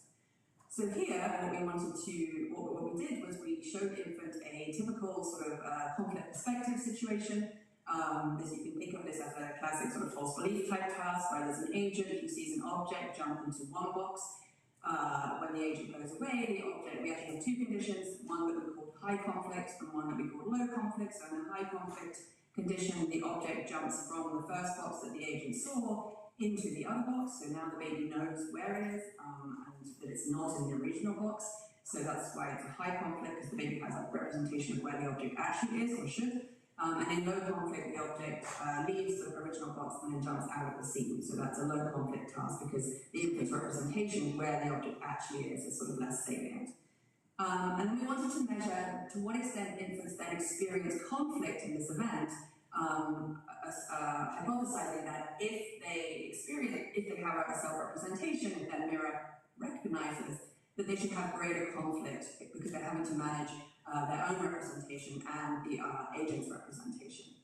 The way we measured this was, we had two different measures in two different studies. So the first is to look at pupil dilation, which is a measure of conflict across different tasks. And what you can see here is that those infants who are mirror recognizers, so they're the ones in blue, show greater pupil dilation at the end when the agent returns, and when the agent is about to disappear, when infants can anticipate that this conflict will between self and other perspectives will begin. So we see greater pupil dilation in the recognizers than the non-recognizers, suggesting more conflict experience in the mirror recognizers.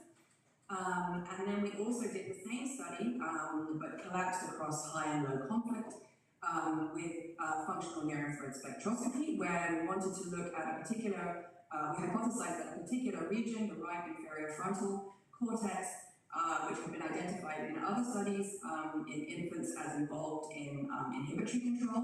We wanted to see whether we would see differential recruitment of that region in babies who were recognizers compared to non-recognizers.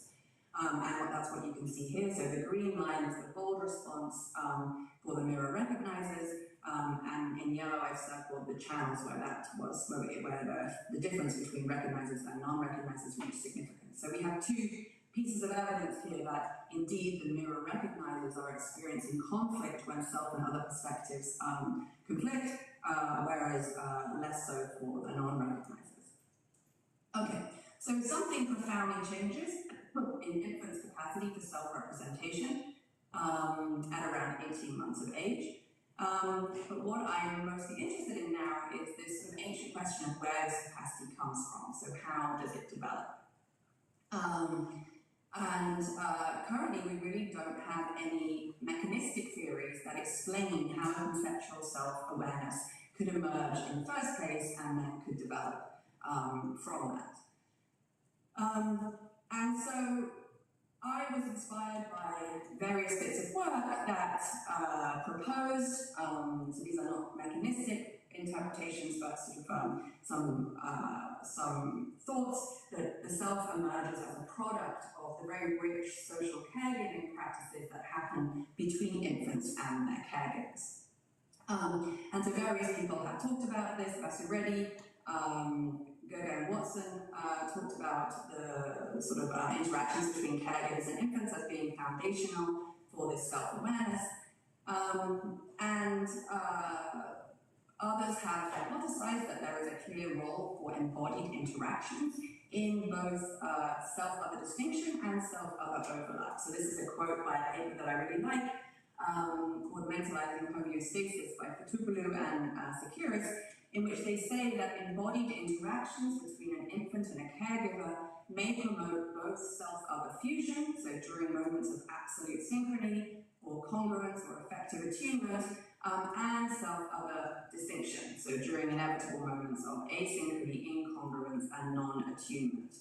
So they argue or they propose that there are differences in the roles that synchronous and asynchronous interaction may serve for this phenomenon of self-awareness.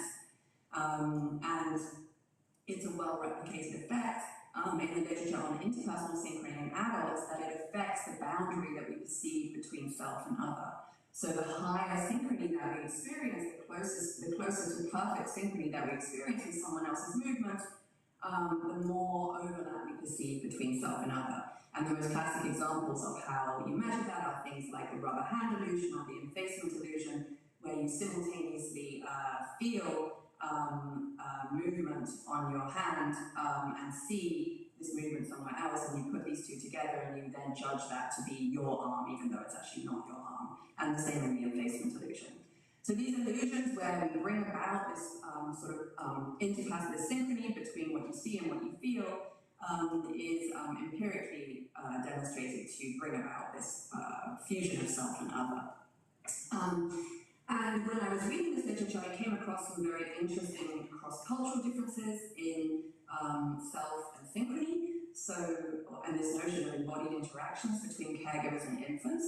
So there are significant cross-cultural differences in the developmental timing of the infant's self-representation. So in Western cultures, babies typically achieve self-representation, as I said, between 18 and 24 months of age, whereas in several non-Western cultures that have been studied, infants achieve self-representation more like 3 years of age, and it's not accounted for by experience with mirrors.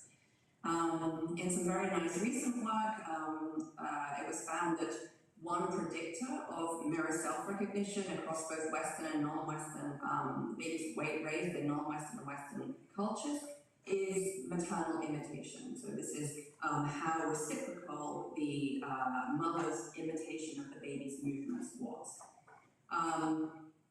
But there were also differences in the kind of imitation that they observed between in the two different cultures that they studied. So this was in Canada, Western culture, and in Vanuatu, a non-Western culture.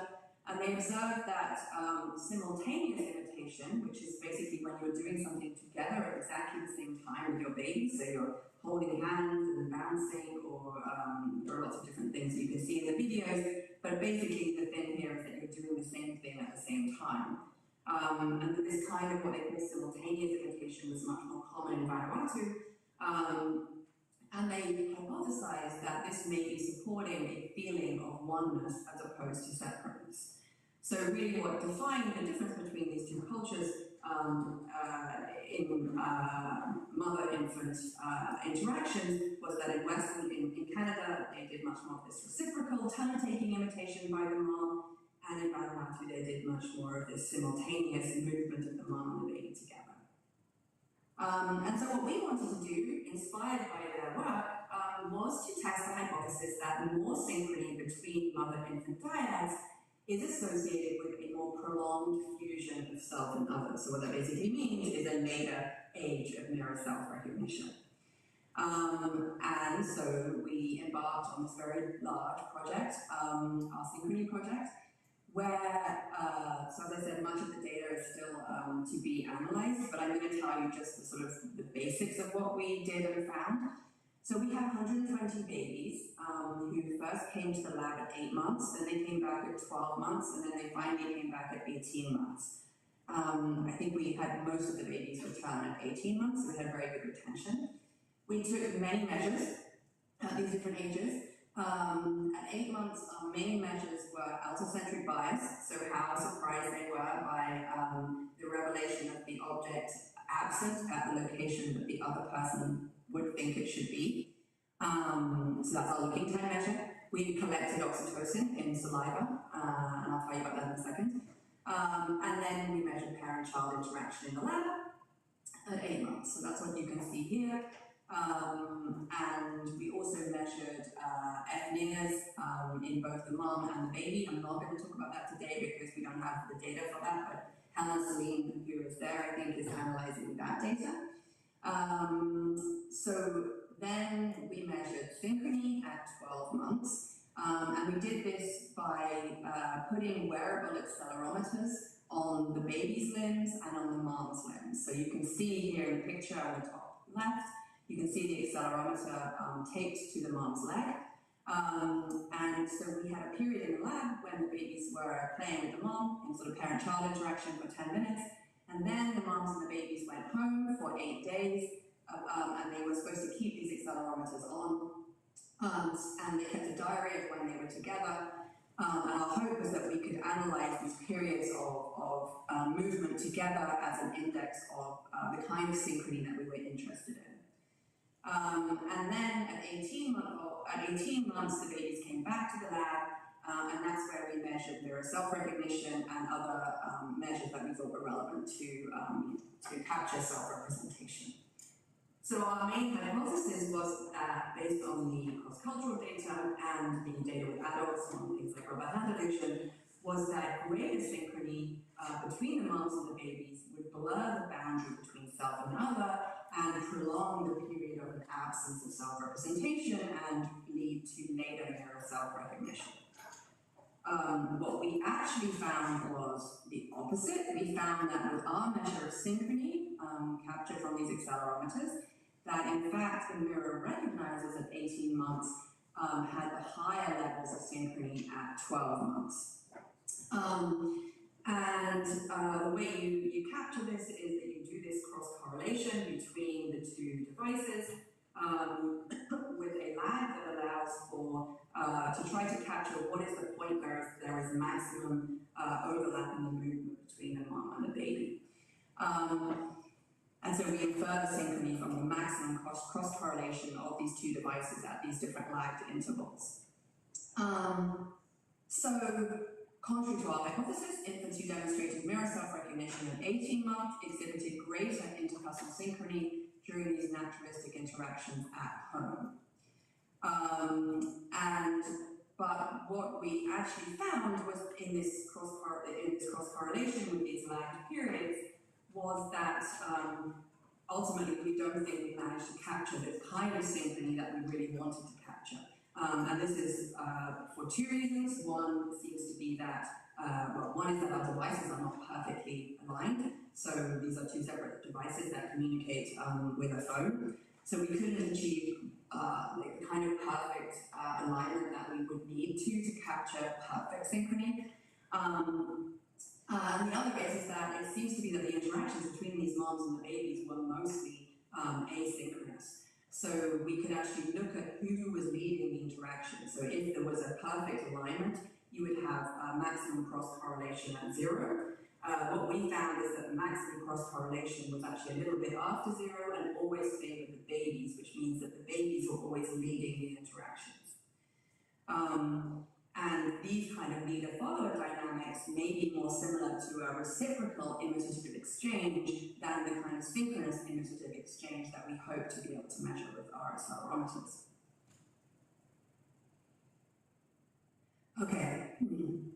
I'll come back to that interpretation in a second, but potentially relevant to this relationship is also oxytocin. So we wanted to measure oxytocin because evidence shows that it is enhanced by synchronous interactions and can improve interpersonal synchrony by enhancing sensory motor predictions. And work in adults has implicated oxytocin in sort of tipping the balance between attention to self and attention to other, more in favor of the other. So if you administer oxytocin to adults, it seems to reduce self-referential processing and seems to enhance attention to others' actions and to others' perspectives. And one of the reasons we were super interested in this was because, of course, our hypothesis was that babies are outer-centric, that they attend more to others than self. And also because we came across work that showed that there was much higher levels of oxytocin in infant saliva in the first 24 months of life, and then it sort of drastically drops off after that, and that this was associated with a reduction in attention to other people as this oxytocin drops off. So we thought, okay, well, our hypothesis here is that actually it's the high levels of oxytocin that infants have in the first year of life could be one mechanism which is fostering this outer-centric orienting or this focus on others and what others are doing. So we made the hypothesis that we should see greater oxytocin associated with later mirror self-recognition. So if oxytocin is fostering this outer-centric stance, then it should be associated with later mirror self-recognition and also with more synchrony, because we think synchrony is associated with this this outer-centric bias. Though what we found was the opposite, that oxytocin at 8 months actually predicts mirror self-recognition, but in the opposite way than we predicted. So that infants that show higher oxytocin at 8 months show earlier mirror self-recognition, so they're more likely to pass the mirror self-recognition at 18 months. We also found a relationship where oxytocin at 12 months was associated with more synchrony in our lab accelerometer measures, though not at home. Though we don't know whether this is because we don't know how to measure, how to interpret our synchrony measures at this point because of the issues of actually getting perfect alignment. This could either support or not support our hypothesis. I think in the end, because we have this high synchrony score where the infant is the leader, this might tell us that what it is indexing is actually parental responsiveness. So that if the infant is the leader, you would get a high correlation, cross-correlation, and a high synchrony score because the mom is then following what the infant does, which I think would map onto sort of a measure of parental responsiveness. So what we capture with these correlations is, I think, probably a positive relationship between maternal responsivity, quite broadly conceived, and a self-other distinction. And of course there is plenty of precedent in the literature that has shown that high responsivity is related to earlier mirror self-recognition, and that higher oxytocin between mother-infant dyads is related to more responsive caregiving. And so if you think of being the object of others' attention might reinforce the self-other distinction, then the more responsive the mother is to the infant, the more the baby becomes the object of the other's attention, and perhaps that's why we see this relationship with mirror self-recognition. So here we could think of maternal imitation as just one form of maternal responsivity, where the infant does something and the caregiver responds with an imitation. Some people have argued that this process makes the infant the object of the interaction, and these kinds of reciprocal turn-taking exchanges orient the dyads towards the infant. And we also know that both imitating and being imitated in babies is related to earlier mirror self-recognition. So I think what we sort of probably should conclude here is that maternal responsivity, captured here with their imitative behavior of their babies, serves to highlight the self and thus reinforces the distinction between self and other.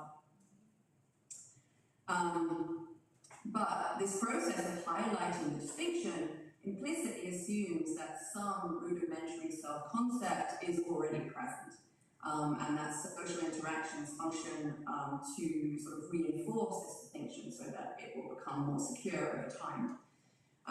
But in a recent paper, I put forward an account in which others' attention to self not only highlights the self-other distinction, but it actually forms the origins of infants' concept of self from the beginning.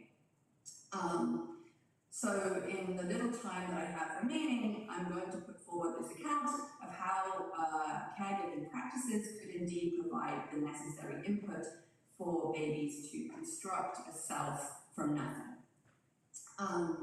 And this account is very much inspired by people who have proposed a link between visceral interoceptive signals and a conceptual self-representation. So these interoceptive signals are signals that our body provides, things like our gut sensations, our respiratory sensations, and the thing that has been most studied with respect to self-awareness is our awareness of our heartbeat.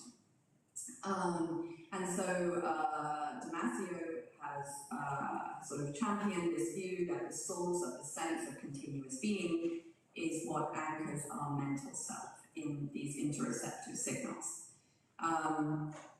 And the account that I'm going to put forward focuses on heartbeat because there is quite a bit of evidence linking heartbeat awareness and a more abstract awareness of self.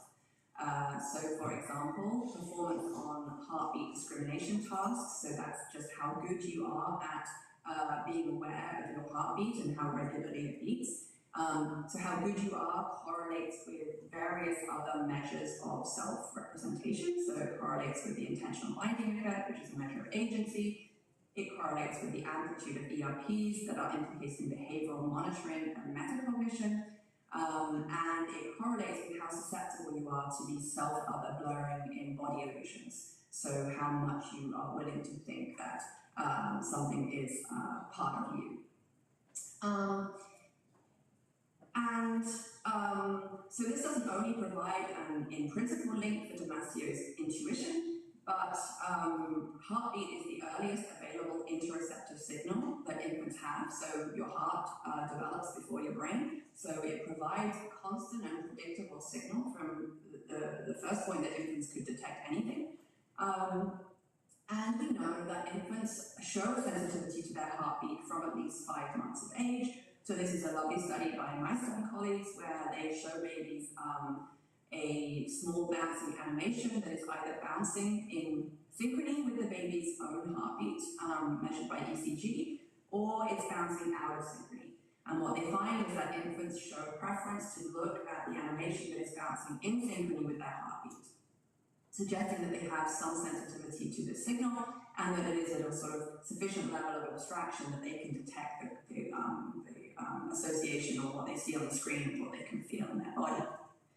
And it's been proposed that the neural monitoring of your heartbeat, which is called the heartbeat evoked response, could constitute a mechanism for tagging events as self-related. So each time your heart beats, you get a signal sent to the brain in the form of the heartbeat evoked response that you can measure with EEG as the heartbeat evoked potential.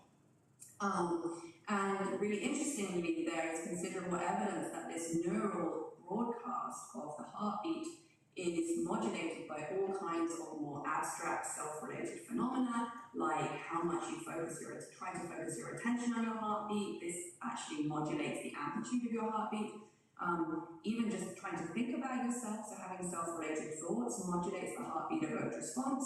When you prepare to make a choice, it modulates your heartbeat evoked response, and even hearing your own name produces a higher amplitude heartbeat evoked response. So all of this kind of supports the idea that heartbeat information is linked to your self-awareness, with a more abstract self-awareness. So just going back again to Damasio, what he also proposed is that feeling states, there are such a thing as feeling states that are an intermediary between interoceptive signals and self-awareness, where feeling states are second-order representations of these primary interoceptive activity and are states of which we can become aware. And what I think is super interesting is the possibility that this heartbeat evoked response gives rise to awareness of our heartbeat via these associated body sensations, so this feeling state. So in line with the ideas of Talon Baudry and colleagues, a self-feeling state is a consequence of tagging by the heartbeat evoked response. And I think the feeling states are very interesting because I think they offer a developmental pathway, because presumably they are pre-conceptual and they are functionally specified. So initially they can be there without any conceptual representation and without any conscious awareness. And we also know that infants evidence heartbeat awareness from early in life, as I just showed you, and that greater interoceptive sensitivity in babies is associated with a higher amplitude of their heartbeat evoked potential. And Damasio's central claim in his hypothesis was that the pathway from this feeling state to a self-concept, so that's the mental self that we want to explain in babies, unfolds when this feeling state can be represented as engaged and modified by an object. And so what I propose in my paper is that others' self-directed attention is that object that modifies the self-feeling state in babies and which gives rise to self-awareness over time. So why do I think this? So there is evidence others' attention to the self mediates our interoceptive awareness. So being the target of direct gaze, which is sort of the classic way in which you are the target of someone else's attention, blurs self-other boundaries, rubber hand illusion. It enhances our bodily self-awareness, and it enhances our accuracy on the heartbeat counting task. And in a really interesting paper I just read, it showed that we're more likely to perceive others' gaze as self-directed when it's presented at systole, which is when the heart muscles contract, which then is the point which sends the signal to the brain in heartbeat-evoked response. So this directly implicates heartbeat information in the perception of self-referentiality for others' gaze. So going back to babies, what I propose is that from birth, infants are very sensitive to others' eye contact, right? We know this through a lot of research. But there's no evidence that this sensitivity is interpreted as self-referential. So there's no evidence that babies, when they see someone looking at them, think, oh, this is about me. We know that this early sensitivity to eye contact is primarily driven by subcortical mechanisms. No evidence that it's interpreted as self-referential. It's just there to make the baby pay attention. So what I propose is that others' gaze acquires its self-referential meaning during early development through its ability to modulate the infant's heartbeat. And there are different directions that the heartbeat can go in response to direct gaze, but in babies, in the first year at least, it seems to be an acceleration of the heartbeat in response to direct gaze. And under a predictive processing framework, it's hypothesized that unpredicted changes in your heartbeat are what bring your heartbeat to awareness. Otherwise, you're completely unaware of your heartbeat because it's entirely predictable. So when you have unpredicted changes, that's when you become aware of your heartbeat. And so what I argue in the paper is that self-directed gaze, because it changes the infant's heartbeat, then it brings it to the baby's awareness.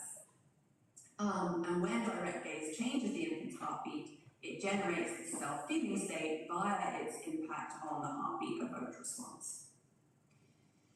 So the hypothesis here is that gaze, or others' gaze to the baby, the experience of eye contact from the baby, is the object that modifies this self-feeling state. And then that's only the first stage. The next step is the exploitation of this feeling state for ascribing an actual concept of self. And so this part of this developmental story exploits infants' very early expectation that others' gaze is referential.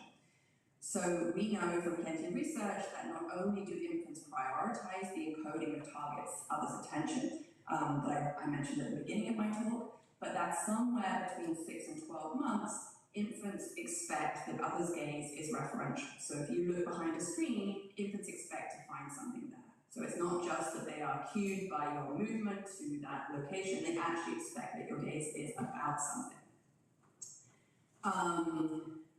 But then what about when so this is just a study that had been done to show this, so there's an agent who looks behind an occluder, and then you show babies either an object appear behind the occluder that the agent had looked at, or behind the other occluder, and infants are surprised when an object appears behind the other occluder.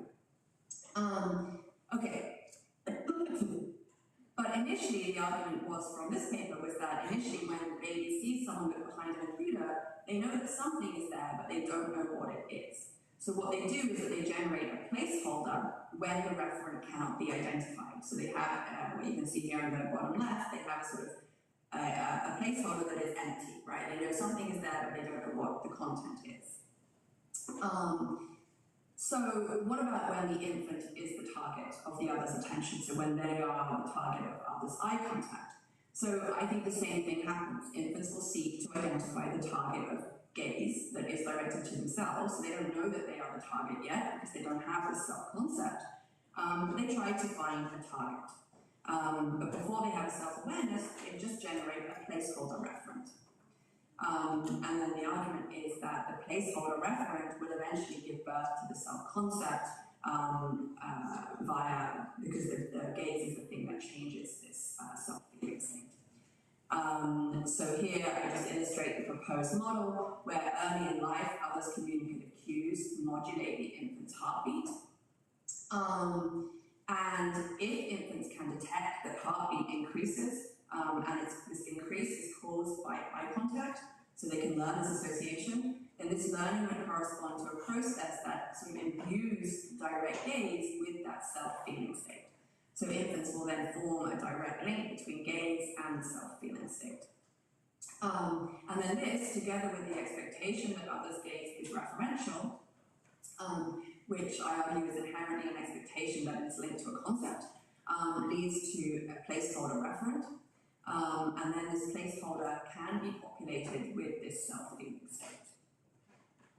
And it's in this process that I think the concept of self could plausibly first emerge. Okay, so infants learn that direct gaze is self-referential through this process. So this is not something they have at the beginning, they have to learn this. And this is the origin, I argue, of our adult link between others' attention and self-referentiality. So initially, self-directed attention has to come from others in babies, but this is sort of conceived to be a self-reinforcing loop, because once a self-representation is available, it will also lead to more self-directed attention. And this may be when things like reciprocal imitation can start to be interpreted by the baby as self-referential and start to sort of secure this idea of self-other distinction. And that's all I have to say. So I just want to thank all the babies and the moms, and on the right here you have all the people that were involved in all the studies that I talked about, and the funders. But yeah, that's all I have to say.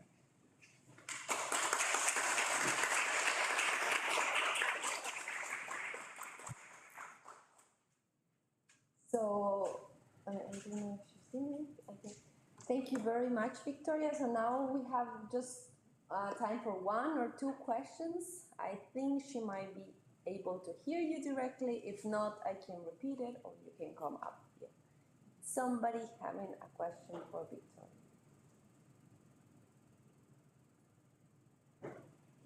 Probably many questions, but since it's already lunch break, I guess. Yeah. Do you hear Victoria? Yeah, do you hear? Yeah. Okay, good. So yes, thank you very much. We have had like a long morning of a lot of presentations, so I think, but it was really interesting. Also, like the closing with this hypothesis that make us think about different aspects to be together. It's sad that we don't have you here, yeah. But thank you very much for being with us virtually, and we hope to see you next time in person. Yeah, sure. I hope you enjoy the rest of the summer school.